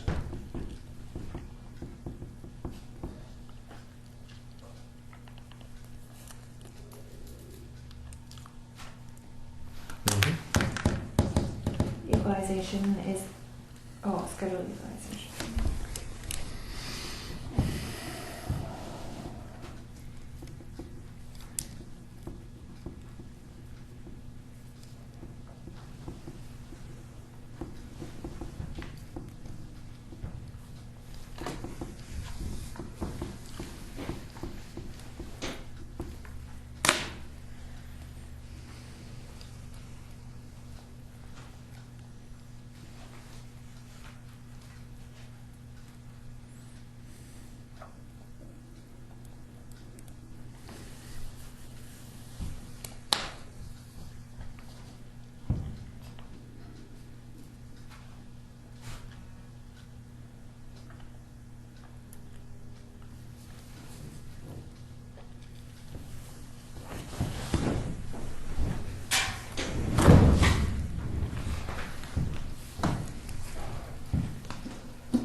What are we doing? Well, I don't know if it requires any action or not. Connie just put it in there. Informational purposes. I mean, I'd be happy if you, I'd be happy to help her if she has any questions. And sometimes she calls me for a question. I have her coming up now. Pardon me? I have her coming up now. Oh, okay.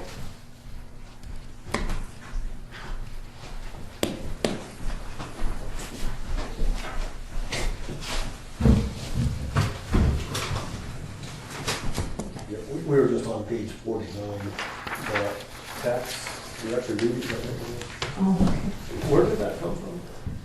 It was in one of the files in the tax director's office. I don't know where they got it. It's probably pretty old, I suppose, or, I don't know. yeah. Yeah, I'm not sure either.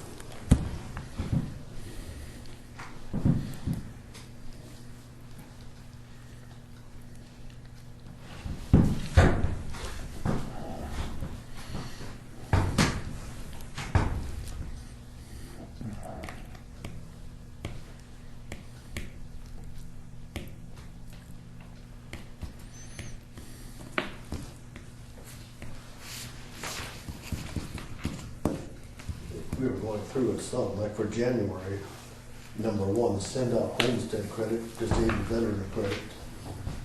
You do that? Well, I talked to you guys about that, so I did it in December. Okay, so you did that, and then number 2, send out property tax exemptions to the churches, That hasn't been done. but you would have the list, I suppose, of, It's in the tax director's files. They have to do that every year. I don't know. I guess, if it's on the list. I don't know. Do you want a copy of the list?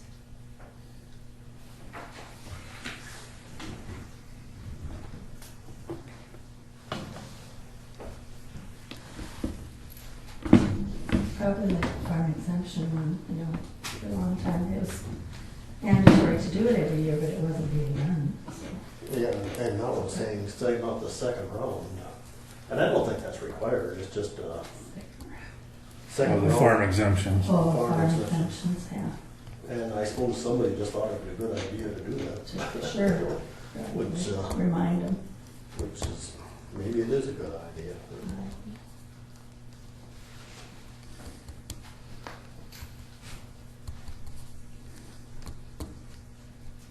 I know I saw last year, the county sent out second reminders.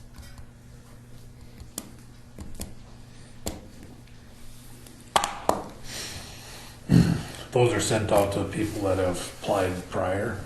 Mm-hmm. And didn't respond to the first one.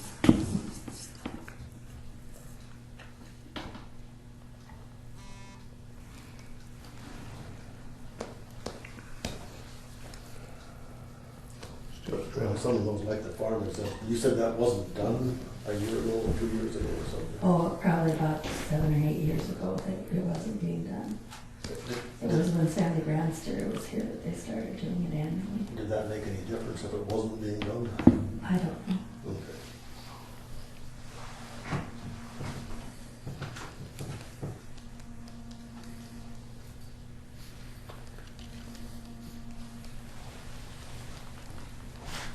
I do know that keeping a list of who's responded, and then I think that list, and then the copies of the ones that have come back goes to the township boards for when they have their equalization meetings. So they know if somebody should have been, or I think it went to the assessors actually. Now I don't know who it would go to. Well, they still have assessors. Who are they? I don't know the individual's township assessors. I don't know. Yeah. I think the tax Sam. director's supposed to have a list of that. Sam has a list of the assessors. I just have what the townships have given me on their list of officers. If they've put one on there. Yeah, it sounds like Mr. Albrecht is still the assessor for Dover Township. He signed this application. No. Alan Jacobson. Well, he signed it as chairman, Oh, was it? but I thought that's the assessor. Oh, I think you're right. It was signed, but I can't remember what. Well, the assessor used to be Chris Jacobson, the door, Oh, Alberg is clerk. but he wasn't, I don't think Auditor. he's doing it. City auditor, okay, I thought that was the assessor. I'm sorry. I think they signed in the wrong spot on What's that? on this. When they brought it in, I think they had signed kind of in the wrong area. So Yeah. but he is the city auditor, right, for the, No, Township No, clerk, he's a township clerk. well, he signed it right, I Okay. think. I think. Maybe he did that. I think that's where Troy was supposed to sign. Township clerk? No, I don't think Troy. No, down at the bottom down there on the Chairperson? chairperson. I think Yeah. that's supposed to be Troy. Yeah.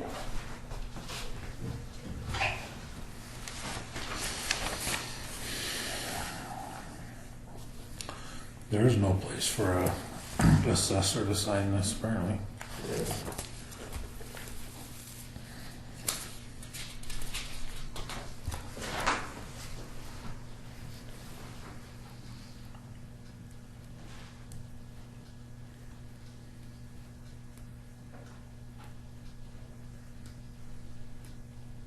it is one of the responsibilities of the tax director though to make sure the assessors have the schooling.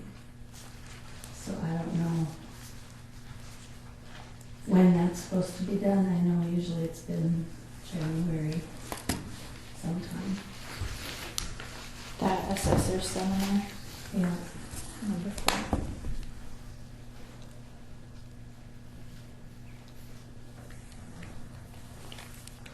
Yeah, that's another whole kind of a screwy deal, because even if they have the schooling, they have to attend by, their assessment is good until June 30th. And then they can be certified, they're supposed to be passing that test and be certified by June 30th. Oh, So, there's probably, whether they go to the schooling, I guess if they went to the schooling, of course, that was under the old law too. Yeah, Maybe it they is under- changed, I don't know. well, that's just it. If it's under, if this thing is under the old laws and stuff. Because, yeah, probably an assessor seminar is just obsolete for all I know.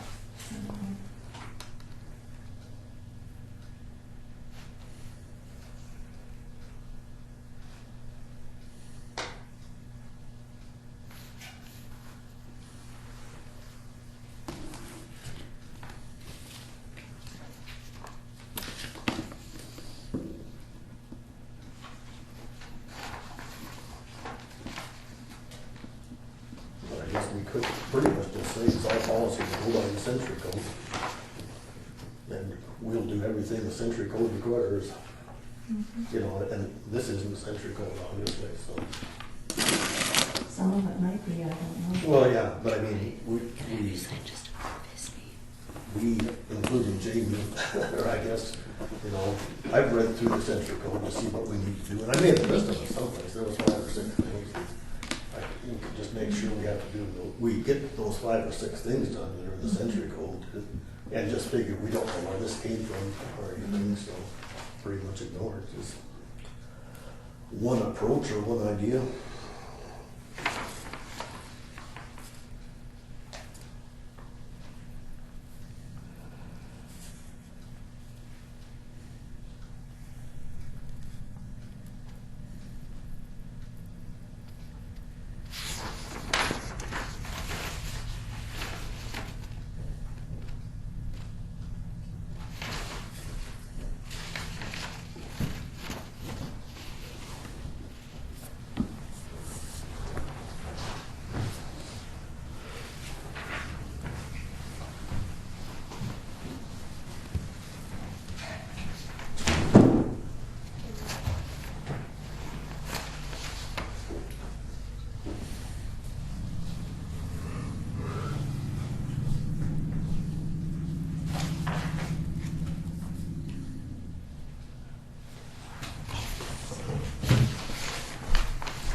I move we take a 10-minute break before we start again.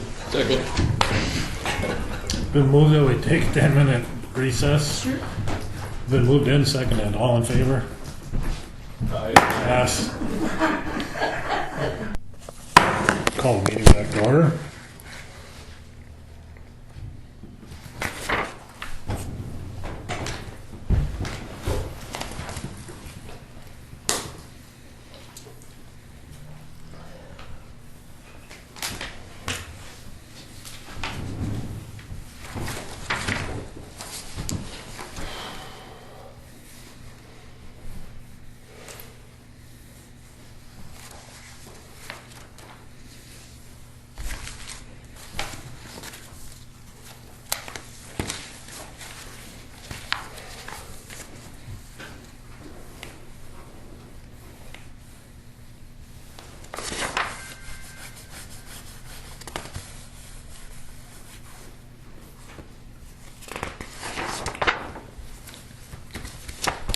Okay. We'll look at that at the next meeting. So, we're still talking about the tax director.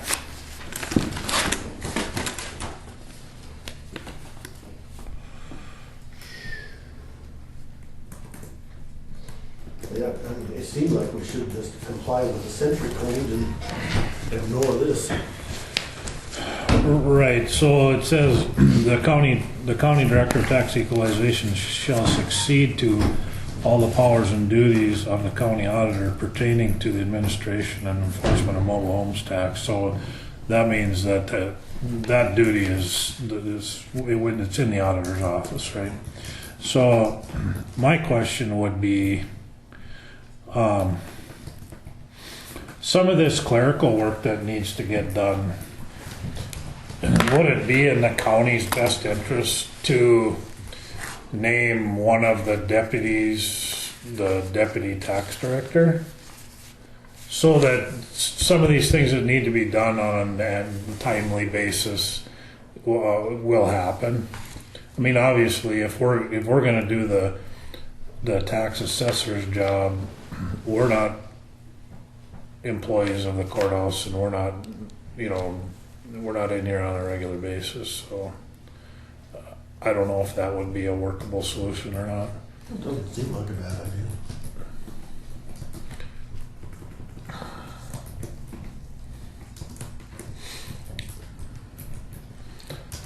I'm not sure how we pick one, but Well, I guess, is there anybody that is working less than full time right now? well, yeah. Jessica and Christy. who? Jessica and Christy and Alyssa. So, it'd be handier if it was Lori, but it's not. So, if she doesn't have time or whatever to do that, if it requires a few more hours a week or whatever, even seasonally, if one of those gals would be interested in doing some of that, it seems like that would plug the hole without costing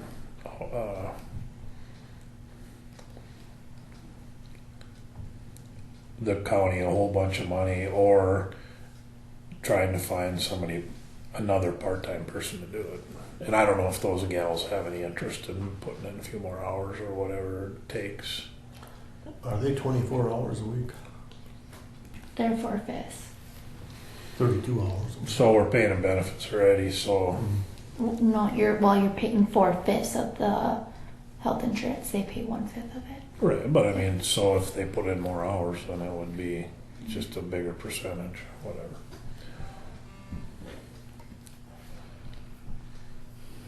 Yeah, you could almost possibly just change them to work 28 hours as the assistant treasurer and 4 hours as the assistant tax director, Deputy tax director. deputy tax director, yeah. I don't know, I guess they gotta be willing to, Absolutely. So, with that said, should we have Sam kick the tires, or do you want to have them come up here at the next meeting, or do you want to have Sam do an internal memo, or how do you want to I know I had done that before previous, as I had put out like a memo to the treasurer's office and the recorder's office, and then kept one from my office saying that the tax director's position was open. But this If wouldn't they be the wanted- tax director's position. And I think the reason that there was resistance to the tax director's position was because nobody really wanted to be the frontline person if somebody had an issue.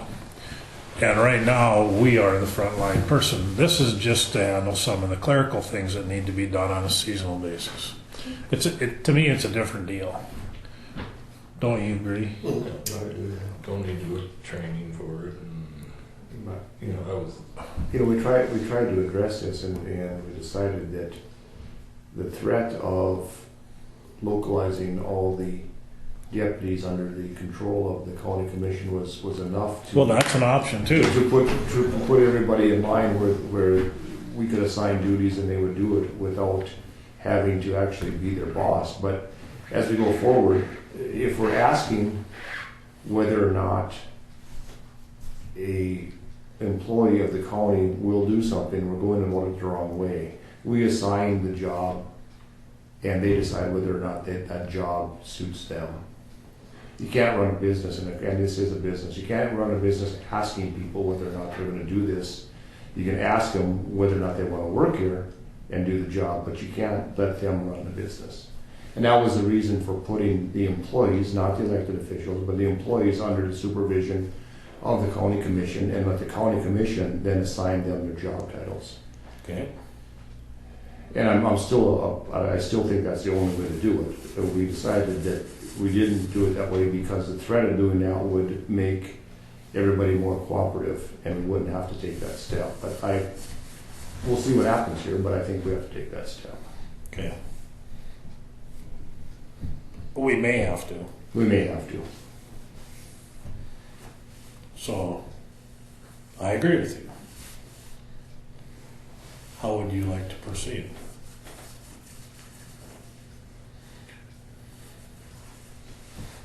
One problem is we don't really have the ability to quantify this thing. But, with that said, we can assign the duties, the tasks to somebody, and they can. As long as we're 2 weeks ahead of it, we can, on the deadlines, we can assign the task during the meeting and make sure it's done within the time frame that needs to be done. Okay.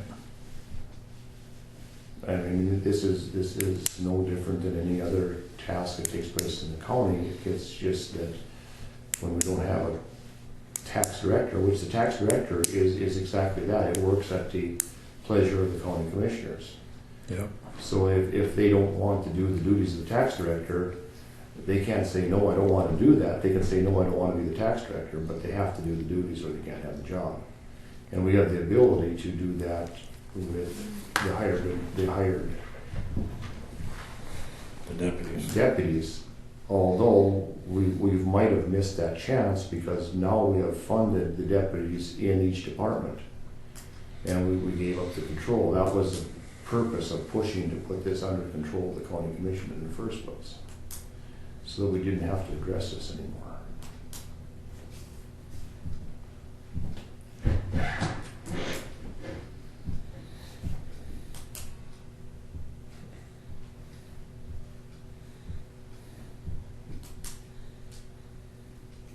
Okay, you frame the issue. What's the solution?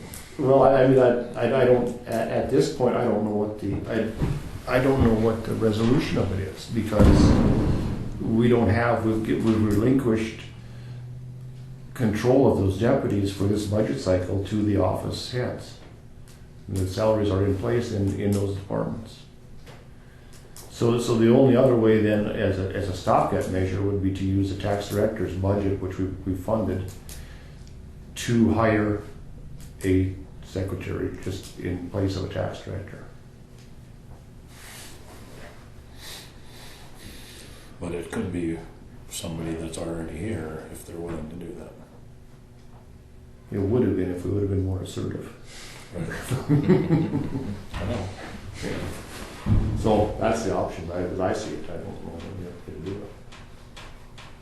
Okay.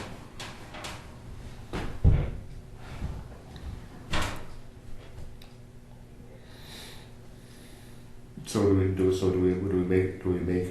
we offer a secretarial position in the tax director's office at a 2/5 position? And let it coincide with their work duties in the courthouse first, and if we can't find anybody up to salary, and try to go outside the courthouse for another. If you do it 2/5, then it would only be Alyssa that could do it because the others are 4/5. 2 of them could do 1/5. Yeah. Got it. Yeah. And of course, if we do go outside and hire an outside secretary in the next budget cycle, we could very well then bring all the secretarial staff under the control of the county commission, and then we would have too much secretarial staff, and then somebody would have to go. Yep. So there's certainly a reason to keep it in-house for the county, for us and for the employees, but if they don't want to do it that way, then they'll have to go another way. Right. We'll get there. It'll take us another year. Yeah, and if we have to go outside and hire an outside employee, that's more labor than we need, so in the next year, there's gonna have to be someone that goes. Yeah. Yep. It's. Well, we'll see. I think maybe see if Samantha can visit and find out if anybody wants to do some more. I think it's more on how you frame the question. I know. Well, I do know that one of them does not want to be full-time. So I do know that. No. So. Use your powers of persuasion. We'll try. Okay. Beth, you had some questions on what we're doing. Yes, I do. Yeah. Well, and this is in reference to the action that was taken on November 4th. To 42. Page 42.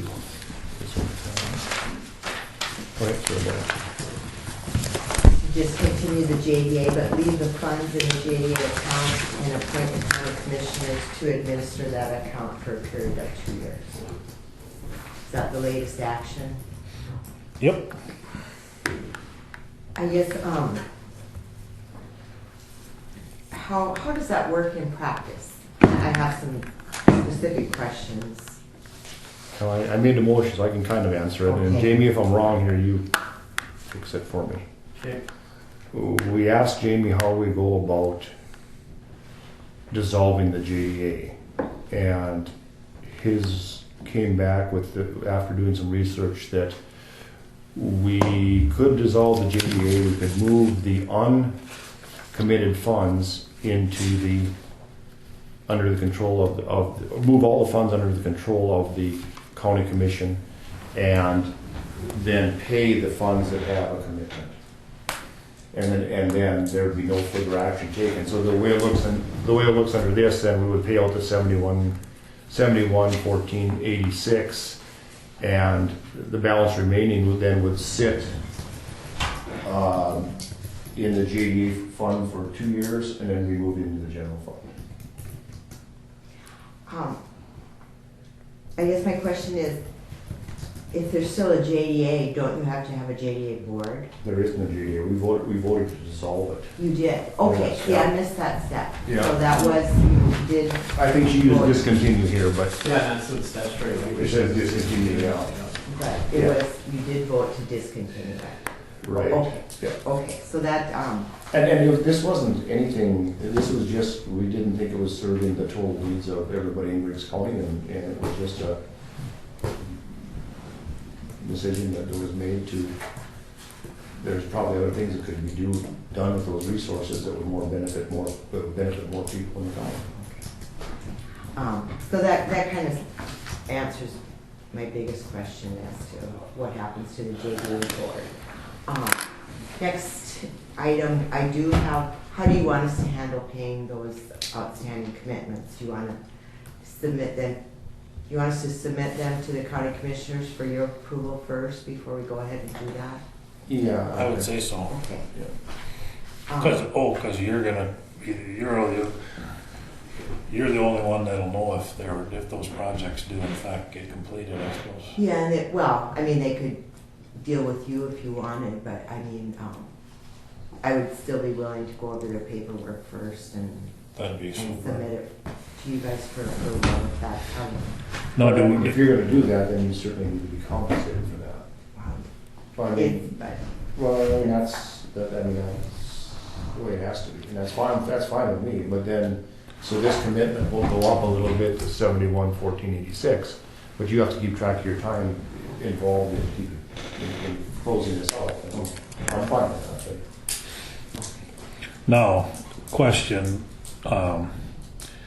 should we have Samantha send a letter out to those board members?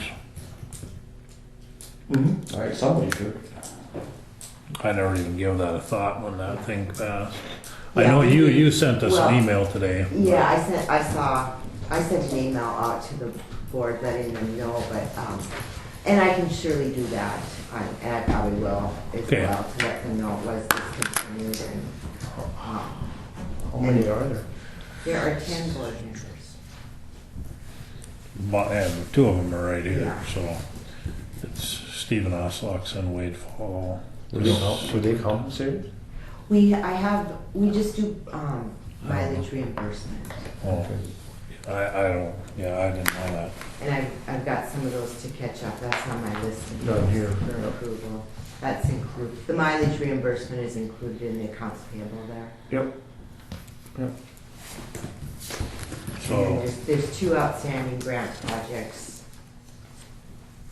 Are you good if I give you my list of bills for approval right now? Yep.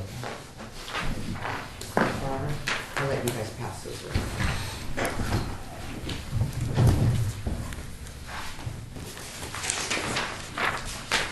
That's included in the accounts payable then?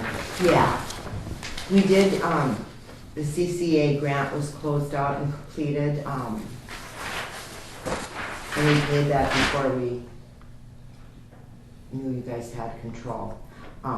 So that has been paid, $2,058.44 to CCAA.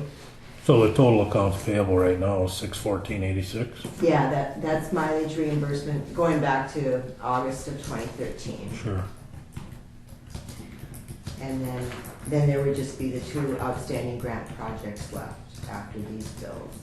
And how long do they have to complete those?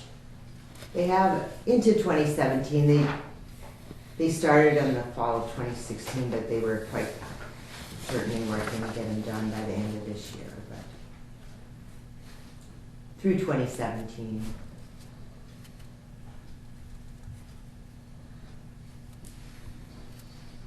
All the way to the end of 2017?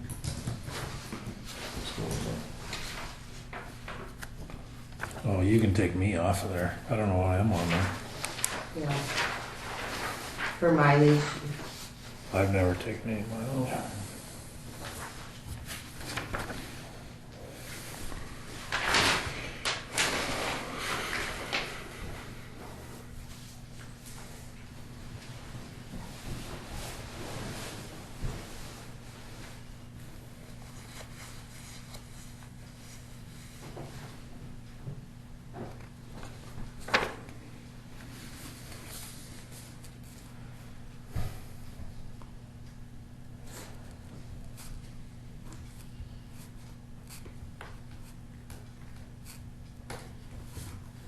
no, well, I was gonna point out, on page 3 of my handout, I have a list of the tax revenues that were collected and put in our account.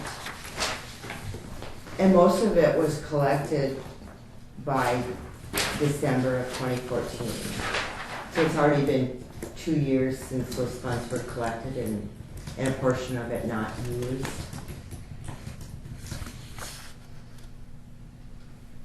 And 37,400 of that was collected and not used within the last 2 years.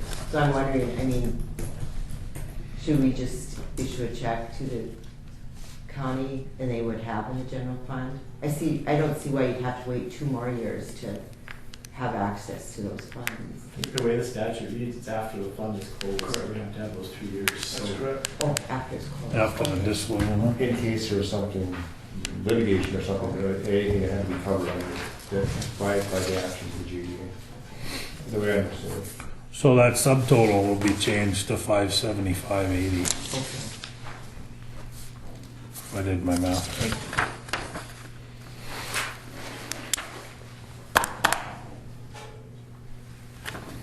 And when you're making the money, Troy, you don't charge for your services. I know.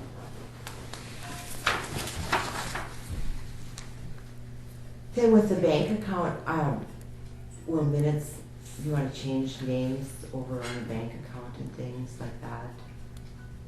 Do you have dual signature right now? Paul Paintner, Wade Fowle, and myself are on as signatories. Procedurally, I think we better do that. I mean, because we are responsible for it, the county commission is responsible for the funding. Not that we don't, I mean, not that no one's not trusted, but we are responsible for it, so we better be responsible for it.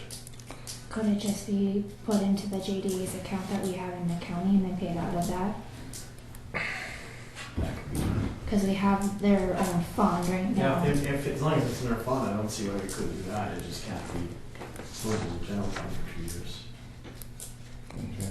So could all of that money just be put in there and then we would just write the checks just as like you guys Just just like did a county the check. bills? Would that work? I think so. Okay. It's not, the JDA is not in the general fund. No. No. Okay.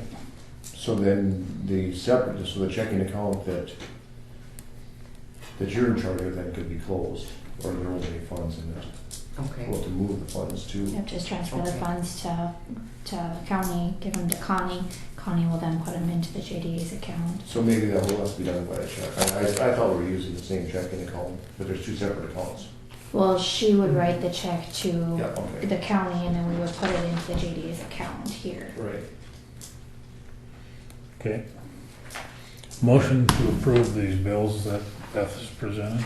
So do you want us to write checks from the JDA account for these accounts payable then? Yes, Take care of yes, those, yes. and then after that, we will write you guys, write a check out and get the account closed out then? Yeah, because it's not for certain if these outstanding. No. They might not It's have. just on, yeah. Yeah.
I'll leave you a printout of our bank.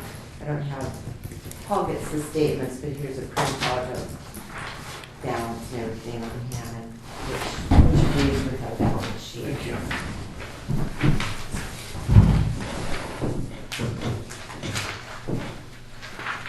So, anyone else have any other questions on? Did we get a motion to pay those bills?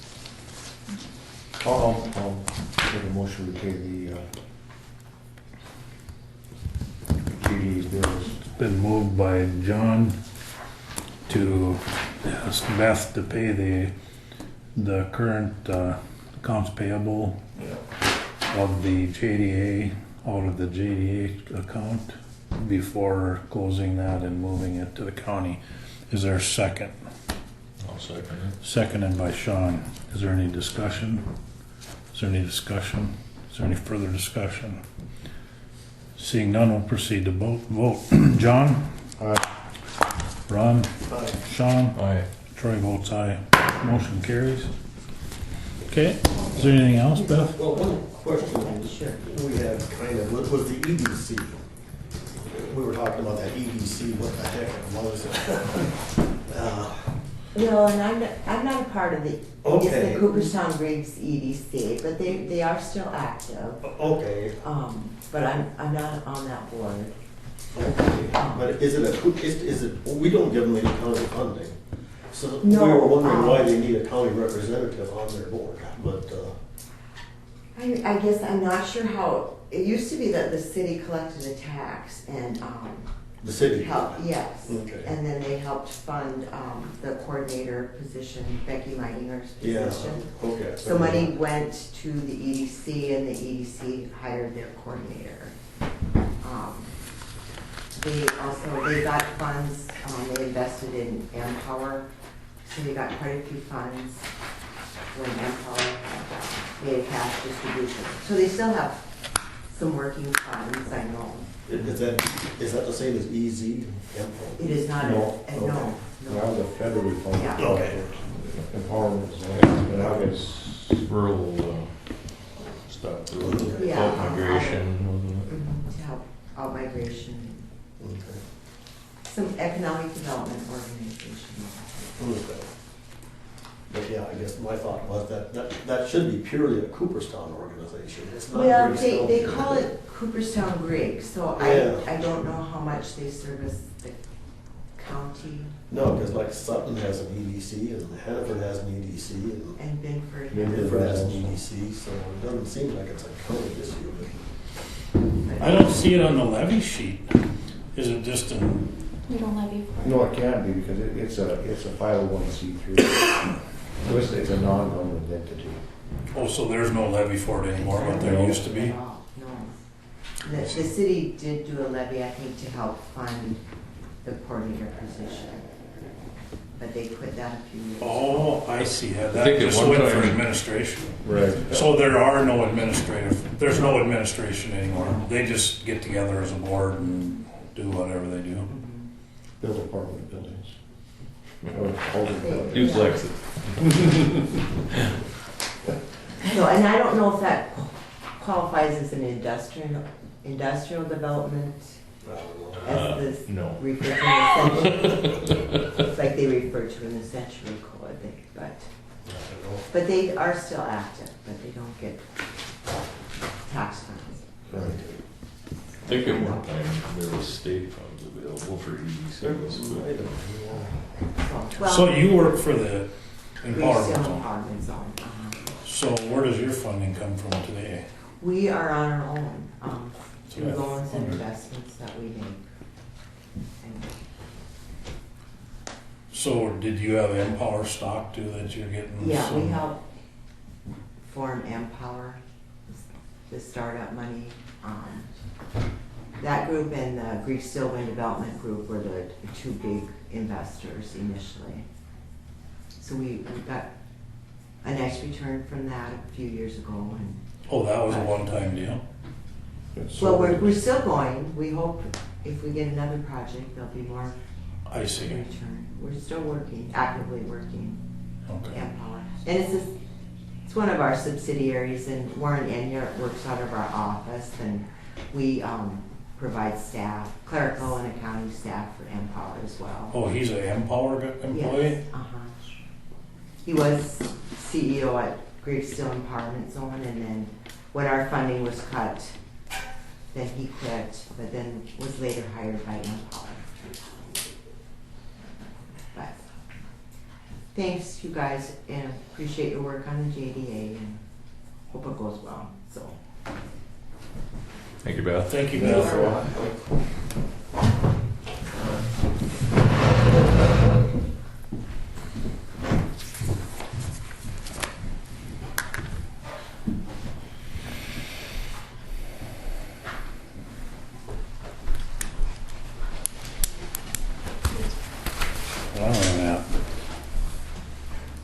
They're gonna be up here for the Dakota programs Oh. discussion.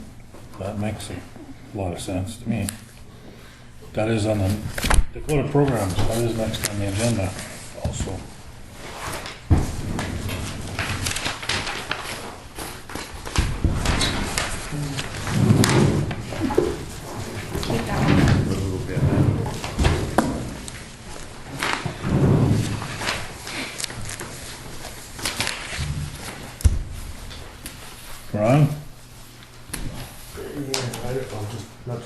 Because we got both art gifts in here and the programs. Yeah.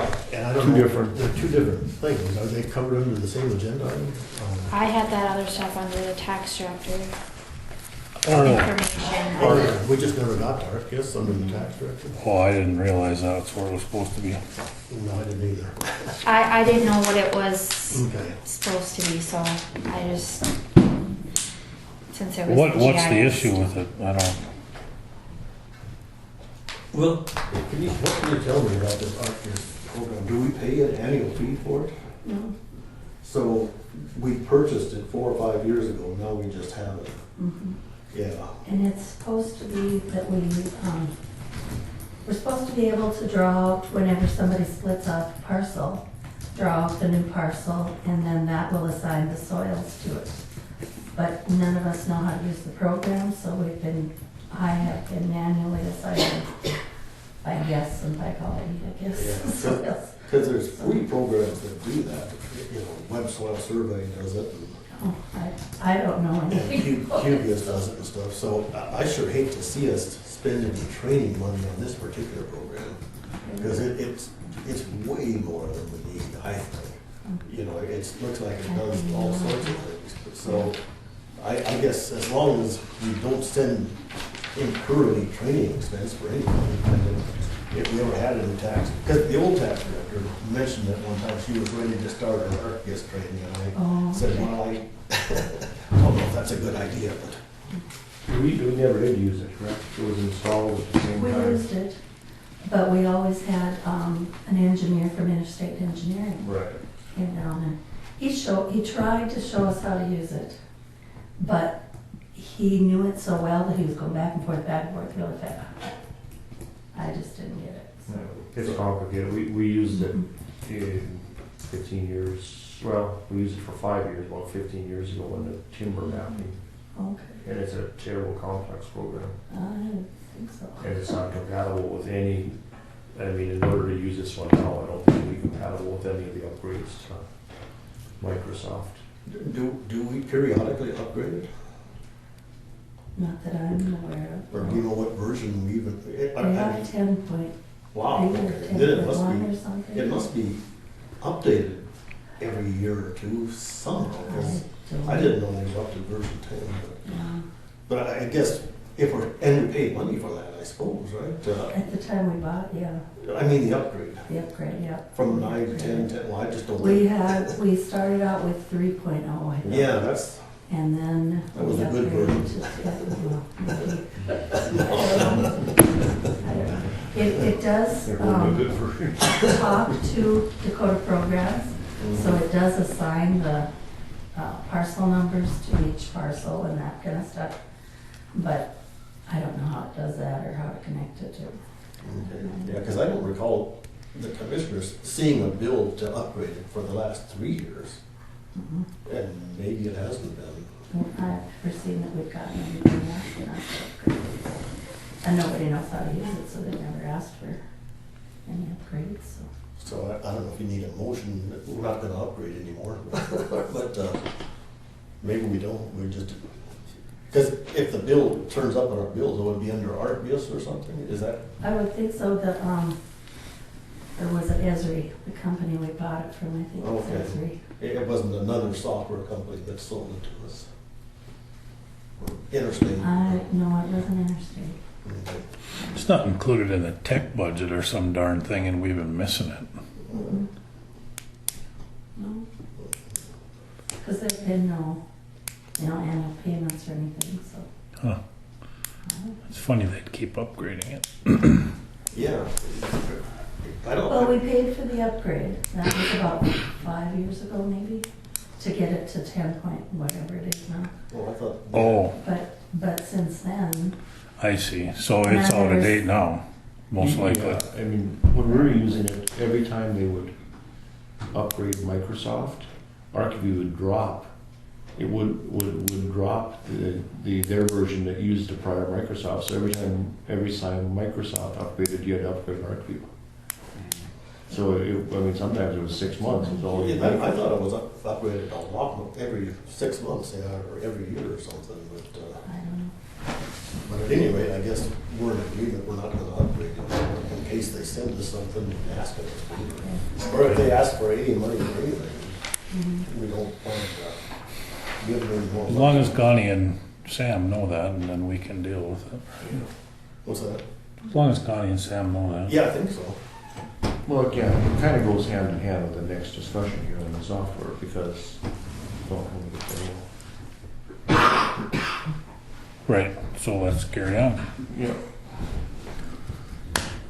Dakota programs. Yeah, and on that, I'm not entirely sure of the process. If we have to advertise for proposals, Well, why, can I ask why you want a different program? Do you want a different tax program, a different ledger program, or what?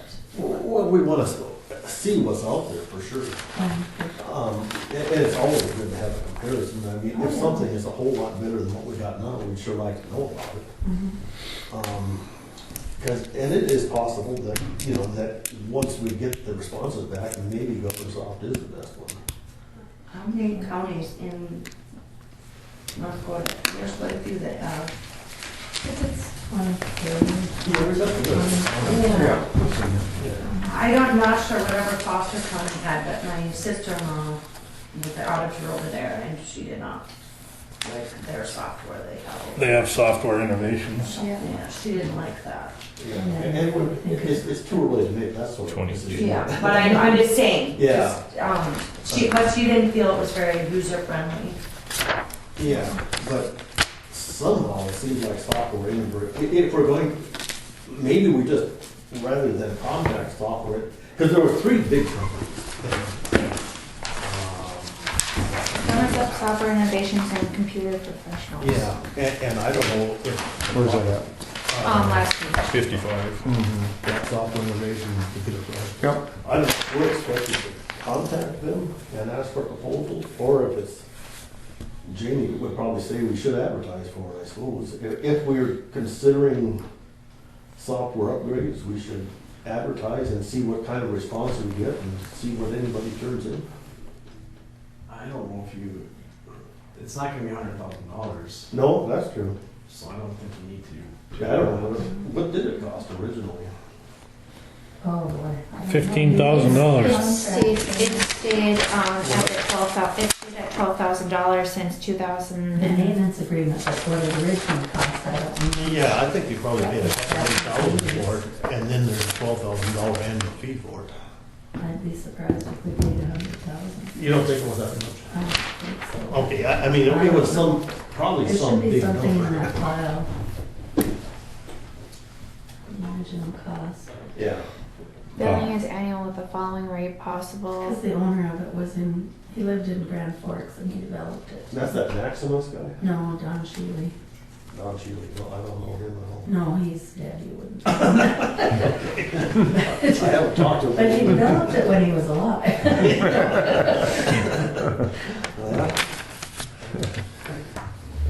And then, the one concern I've had with GovernSoft all the time is that It looks like we paid $5,290. that was the original price.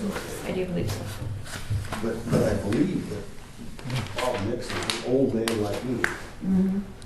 And neither one of us can probably live forever. Yeah. So, someday Bob Nix is something will happen to him. Right. And then what happens with GovernSoft? Yeah, that's true. Yeah, it's just. That's hardware. Yeah, Oh, that's not it? it's just not good. Is one of my concerns. And I don't know about these other companies, if they're in the same boat, but obviously we don't want one guy to die. And all of a sudden, we don't have any support for him. He can't make any changes or anything else. So that is one thing that if we evaluate 2 or 3 companies, we have to figure out how they plan to survive and how they can. And I know one county has Tyler, which is the company that we have, the recorder's office has their program. So they're always trying to get, I know they would submit something if you want them to. Well, they have the state court system too. Oh, okay. Well, I think the biggest problem with GovernSoft is a lack of support. I mean, we're trying all the time to get them That's what torques me. to come and do training, get them and solve some of the problems that maybe you, Connie, and you guys don't have, but that I see as a problem with the software. Anytime you have a software program where you have to manually input anything other than the initial figures, where you don't let the software do its whole, where you don't let the software do the whole job that is supposed to be done, it's basically just a glorified spreadsheet, and that's what we're doing. GovernSoft has the ability, if you read the promotional literature on it, and the operational package that came with it, it should actually figure everything. Once the initial figures are put in it, there should be no, other than to click the button for each report you want printed out, everything should be in there, and we're not using it that way. Yeah, we are. I don't input anything extra. Connie, when you and somebody else are sitting alongside, one person inputting into GovernSoft, and one person over here with a computer, that is not using the software the way it's supposed to be used. And I see that all the time, where you're manually calculating numbers and inputting them in. At that point, the computer program should have done that a long time ago.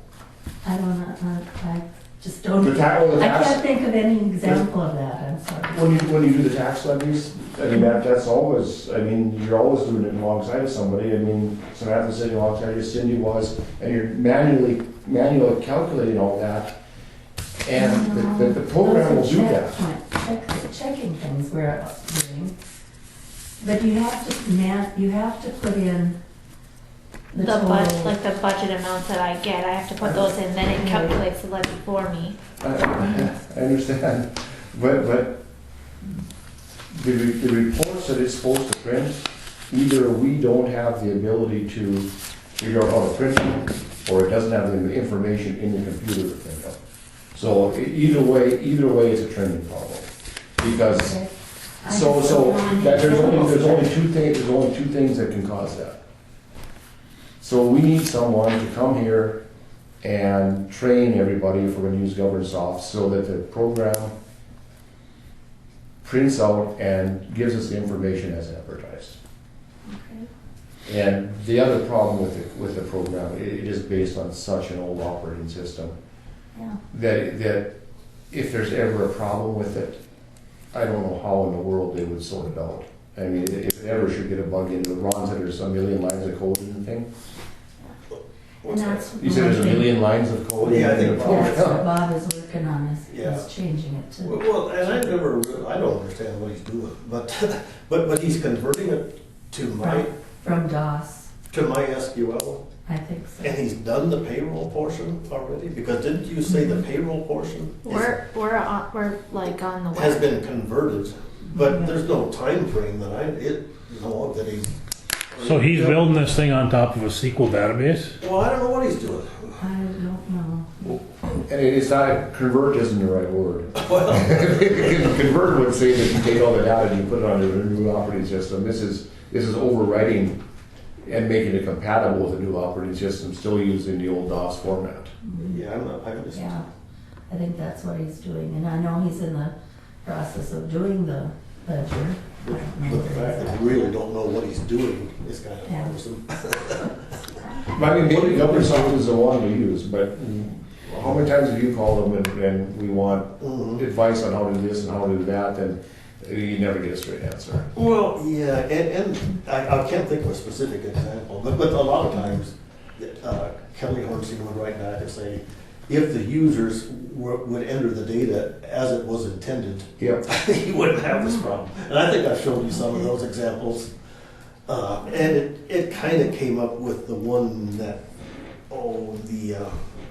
the report for the base year, that you said we have to wait 3 years to get these reports. It's the one that's in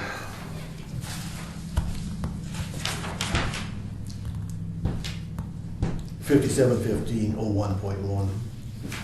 That report there, that you said we couldn't have it, that you hadn't entered it 1 year or something, and then you had to wait, you had to enter it. That was because Cindy didn't, that was when I first started. That's when Cindy didn't enter in those numbers. And so then I didn't know how to go back to get that number. And it was like you had to get your mill levies done now Yeah. time frame. So I didn't have time to go and search for those. I know where they are now. I have the base year for you now. Okay. That was just when I was first starting. I didn't know where to find them, and I needed to get the levies done. So it was But it just doesn't seem like we should have to wait 3 years for any report, but. no. You have them now. It was just I didn't know where to get those numbers. As soon as we ended up with a new auditor, Yeah. they should have been in our office. Absolutely. That's what makes me mad.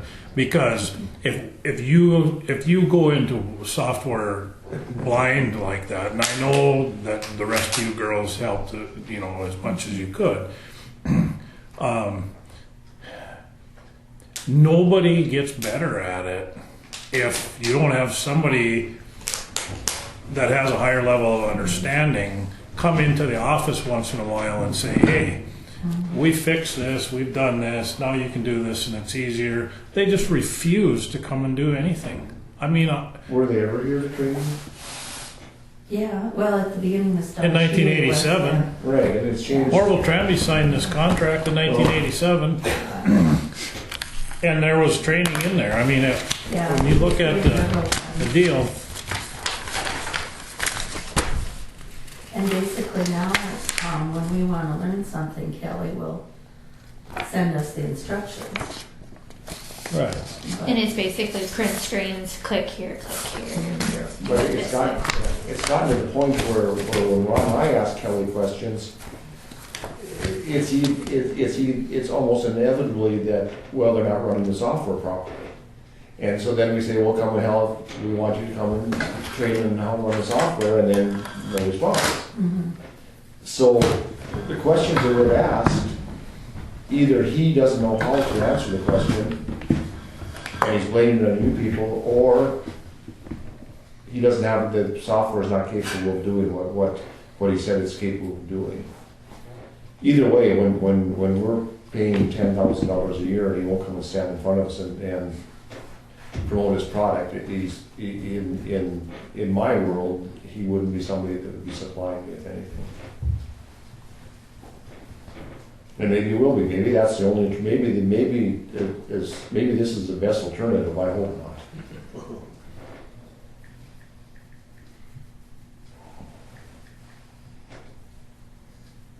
But if we're getting tech support for computer programs already in-house, within the courthouse, it would make sense to use the same, it would make more sense to use the same provider.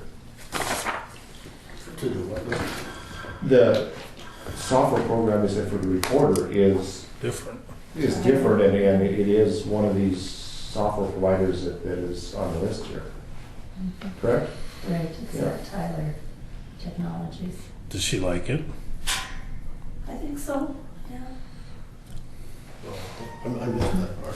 Okay, so Tyler Technologies can provide software to do what we want to do. It's one of them single ones. I don't know that they, It's slow. well, I know when they first got it, they were here, but I don't know that they come lately and do anything.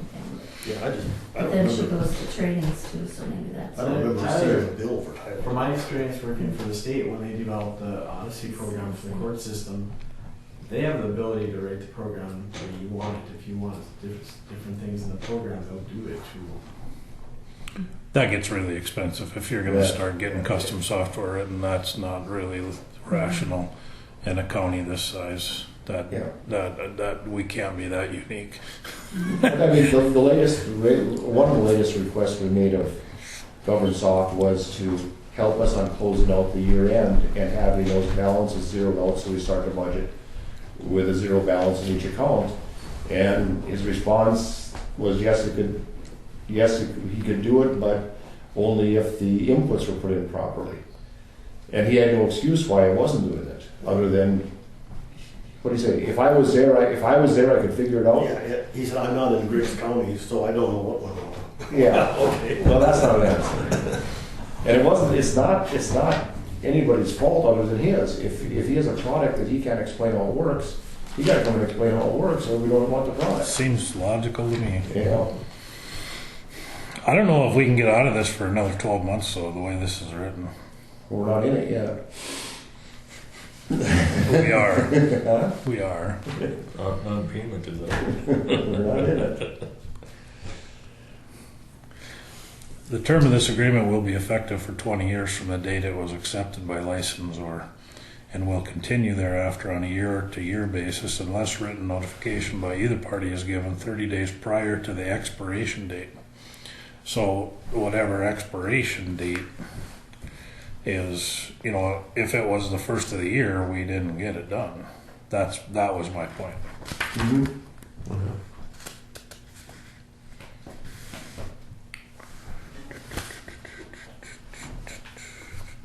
However, Does he want to be part of the process? If he holds us to that, does he want to be part of the process next so year? this agreement was signed on 3/19/87.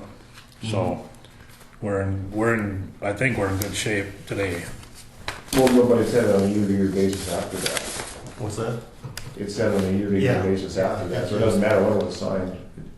Yeah. Year to year to me means March to March. Oh, From Why the wouldn't- initiation of the contract. Why wouldn't it? Oh, I just, Oh, I didn't know. I thought the contract was signed the first of. that's what I thought. 19th of March. Oh, I thought it was in Oh, there. January first. Yeah. So you guys have So But on until here, February it's effective 19th. January 1st. Effective January first. Yeah. Oh. Effective January 1st, 1988. What this thing says, 30 days written notification by either party is given 30 days prior to the expiration date.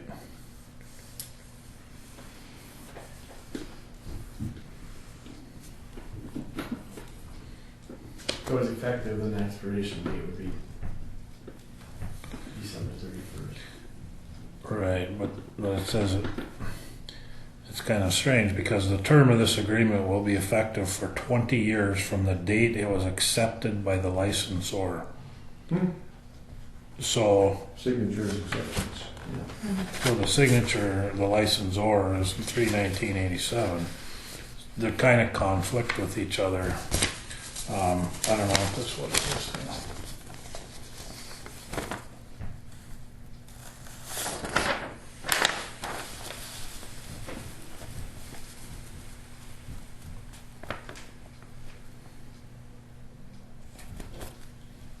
This is just a rate change. Effective January 1st, the following is true of the software maintenance that I offer to North Dakota counties. Billing is annual with following rates possible. If the entire amount is paid by December 15th, you could deduct 10%. That was just a rate change. Well, so software maintenance, is that what he's charging us every year? Is software maintenance? Yes. Well, so then we're not bound to anything then. You got the 20-year obligation. No, so we just have 30 days notice required now, I think. But I thought we were paying for support. We're not paying for support. We are with child support. What's that? It's called child support in that document. No, that was a program we had before. Oh, You don't have that anymore? No, the state has all the child support now. Okay. Well, I mean, either way, why don't we contact him, tell him what we're gonna do? If he wants to try to hold us to the $12,000 for 17, we can't switch till 18, but that will pretty much assure that you won't have a chance at being included in the process. Maybe he'll drive up here and Maybe that's the whole, kick maybe the tires. that's That's what I'd like to have him do. I mean, if we are doing something that we've always done, that somehow the procedure's changed and that never got communicated to us, it'd be nice to know that. I mean, it'd be nice if it was easier. And he lives in Nebraska, right? Well, that's not so far away. Well, okay. I thought he had moved. I'm not positive. I think so. If the bison wouldn't have got their butt kicked a couple of weeks ago, half of North Dakota would be going through Nebraska right now. Yeah, it's, I Lots in know, California. I probably shouldn't say this. It's just been difficult for him to leave and to come up here. Because, you know, we asked before if he'd come up here for a one-day training class, and he just said he had to serve all the other counties and he couldn't do it, so Right. that's a bad thing, but. Well, that's the purpose of this whole intervention. It has to get to the point where he knows there are repercussions if he doesn't start servicing the account. If he doesn't service the account, then he doesn't get to have the account. Mhm. And if he doesn't get the hint in the fact that we're looking for another software supplier, then he didn't get the hint and he just goes away and we get another one. Yeah, and that's where, I put in that one thing that he could offer online training classes. They won't, but they could. It would be good if they did.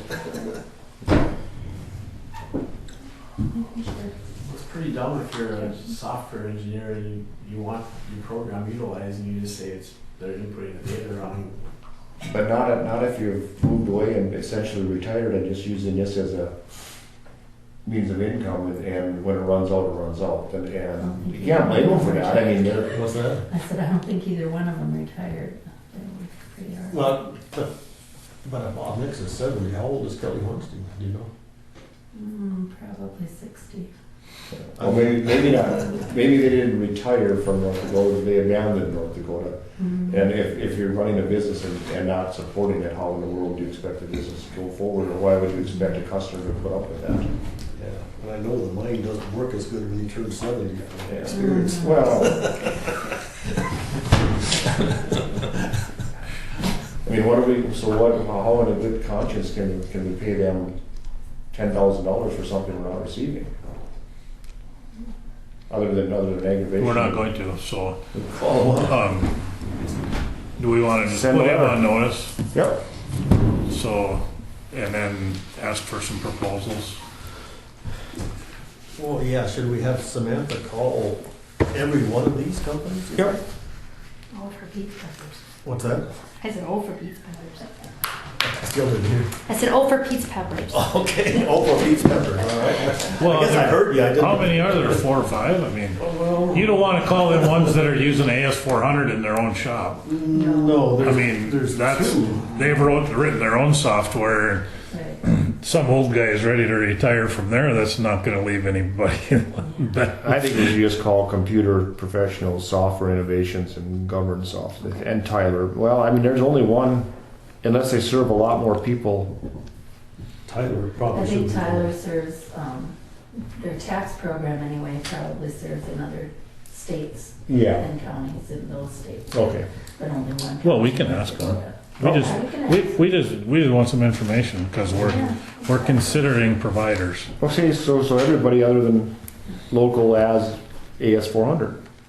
So you want some, Yeah. what? Yeah, everybody. You want everybody?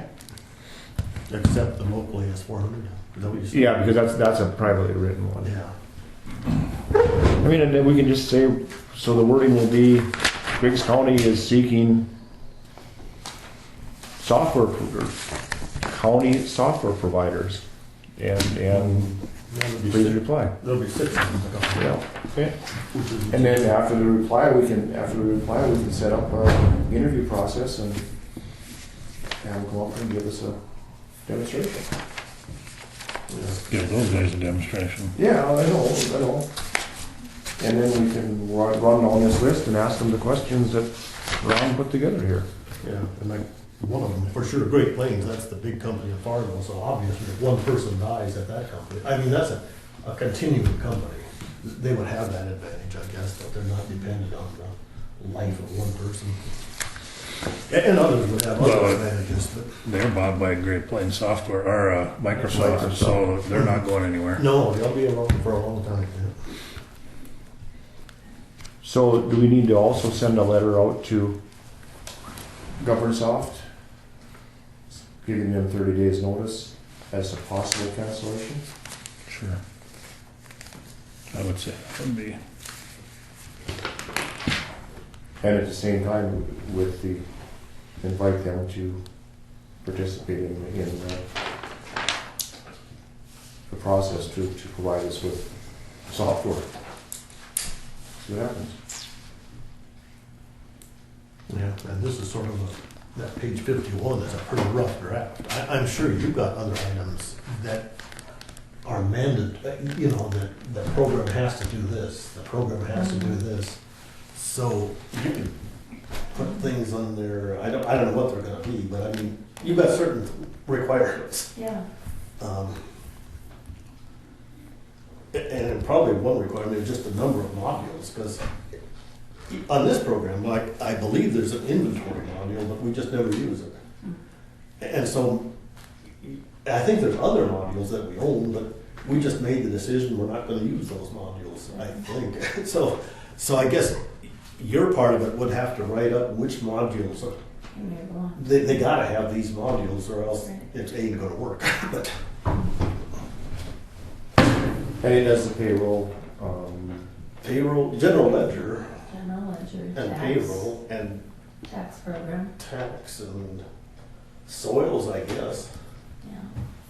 Well, I don't know what soils. Yeah, state requires you to have the soils, so. What's that? State requires we have the soils, so. You have to A have. soils program? continuous on them. Yeah, well, if we don't have a program, how do we know what soils to apply to any parcel? An Excel spreadsheet. If the state would accept it, I doubt it. They- Then you're making work though. Now you Yeah, got islands running. yeah, I just hadn't seen a state requirement on modules. No, I don't know a state one either, I just know that we were required to have the soils, because they kept stating money from several counties that didn't have the soils. Well, yeah, Programs. but they don't specify a program that you have to No, use not a for the specific soils. program, I wish they did. I wish they had come up with a standardized program that every Yeah. county had to use. Yeah, because I So that we imagine, could all at least be doing the same reports and same kinds of stuff. well, I imagine all these other companies probably handle soils completely different. Maybe better, maybe worse. Maybe good, I don't know. but, and we have to have the bill paying module, like, well, it's in governed software, the bills for the county commission, you input them, and they're pending, and then once they're approved, it's one process. Once they're approved one time, Mhm. you just click it, and it takes it all the way through, rather than the way we do it now, it's approved, then write the checks, and then it make it simpler for everybody, if we can do it, if we get this working correctly. Okay. And give us a better grip on the funds that we have available, rather than these monies stuck in these funds that nothing, that aren't doing the public any good.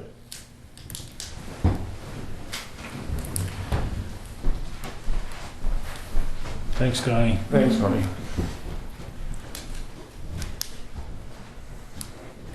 So I guess probably at the next meeting, you'll probably give us a report of the interest when you contacted these companies. I can't imagine they would say, no, we're not interested, but you can tell us anyway what they. Well, should we send them this list? I think Ron wanted the gals to look at the list and see if it needed to be bigger. Well, yeah, I mean, you could send them that list right At a away, minimum. and then you girls are working up another list of things, and just say, you can start working on this, but Or you could just let them tell us what they can do, because if you send the salesman that list, he's gonna tell you they can do it all. And then when you get it, you can say, okay, I We don't can see use that this. on the list. We can use this list to check their list, yeah. I've been through this before. As an old salesman, so am I. How far do you want me to be by the next meeting? Just get contacts? Do you want to have the bid proposals here? The only- They must have an information packet they can send out when people are discussing this. So then we can look at we don't know anything about these people, so then they can give us something to look at and see if it's something that we think is a fit. We want to know, we want to have enough information so that we can decide who we want to review. Yeah, I mean, it wouldn't be unheard of that a software company would have a website where you could go on and request information, tell them we're thinking about upgrading our software packages, what do you have to offer? Simple email to them and see what. Yeah, just Google those companies and see what you get. Yeah. If they don't have if they don't have a website, then cross them off the list. I don't think most of them have websites. No. Because government Government's doesn't have a office. website, and I've looked for computer professionals or whatever that thing was. And I can't find anything when I Google, not a single, No. what country they're located in, what state they're in. Of course, they might have gotten bought by somebody, and people still call it the same thing. Well, that could be.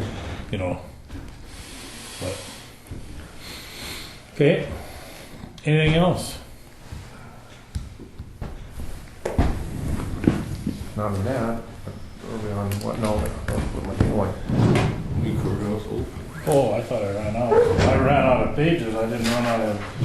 Future business.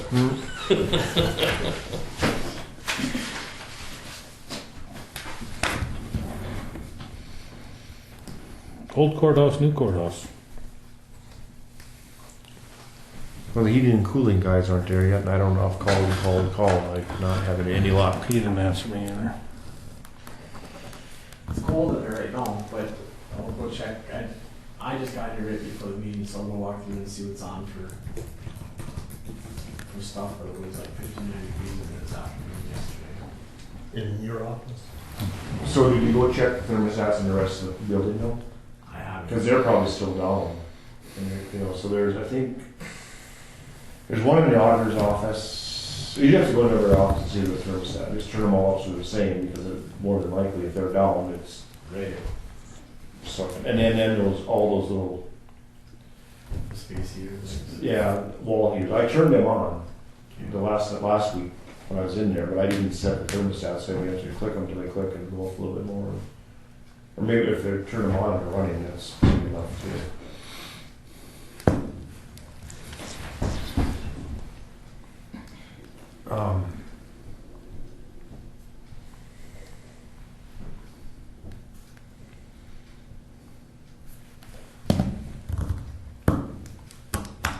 Oh, what did we determine on when we do move in? Was the county shop going to help us? The road department will help. They said that if they are moving snow that day, we Yeah. just don't move We'll that just day. wait. Yeah. Yeah, that's fine. We are wondering about the time frame that you guys are thinking that we're going to be moving in. I guess that kind of depends on, As soon as the work's complete. yeah, How cold do you want to be? yeah, and then the plumbing and stuff like that, or yeah, all that stuff, and then the carpenter work on the offices that don't need any work. Are we able to move those before the people that do need the carpentry work, or does every office need carpentry work, or I think every office needs something. okay? Doors, I don't know if there's much construction work in any of them, but. Because Travis was saying that to get the computers all set up and stuff like Right. that, it's going to be a huge system. So kind of wondering how we should do that for getting us all over there in a better manner than basically all of us being shut down until Travis has time to get to us. I suppose he'd probably prefer one department each day. Well, I asked him that and stuff like that, but he was saying, get, file cabinets and desks and everything else, and just basically have it all ready so that he can just go boom, boom, boom. But I mean, that makes more sense to me to get everything. then did you carry one office over? Because then that would be more for him to sit here and do, more mileage and stuff like that for him just to sit here and watch us basically move desks and stuff like that. Okay, Yeah.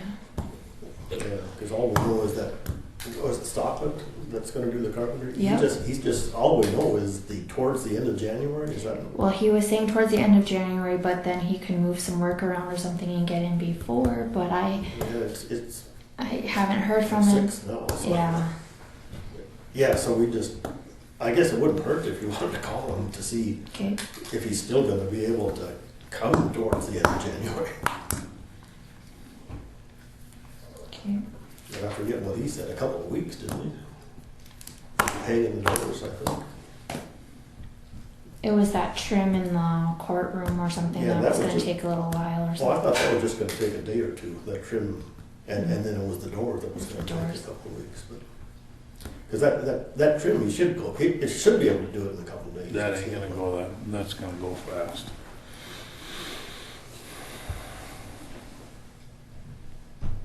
And then our furnace guy, I guess you guys can just keep calling him. Well, eventually we'll have to do something. I mean, Right. we would have to rescind the contract. I mean, he's already almost past the time.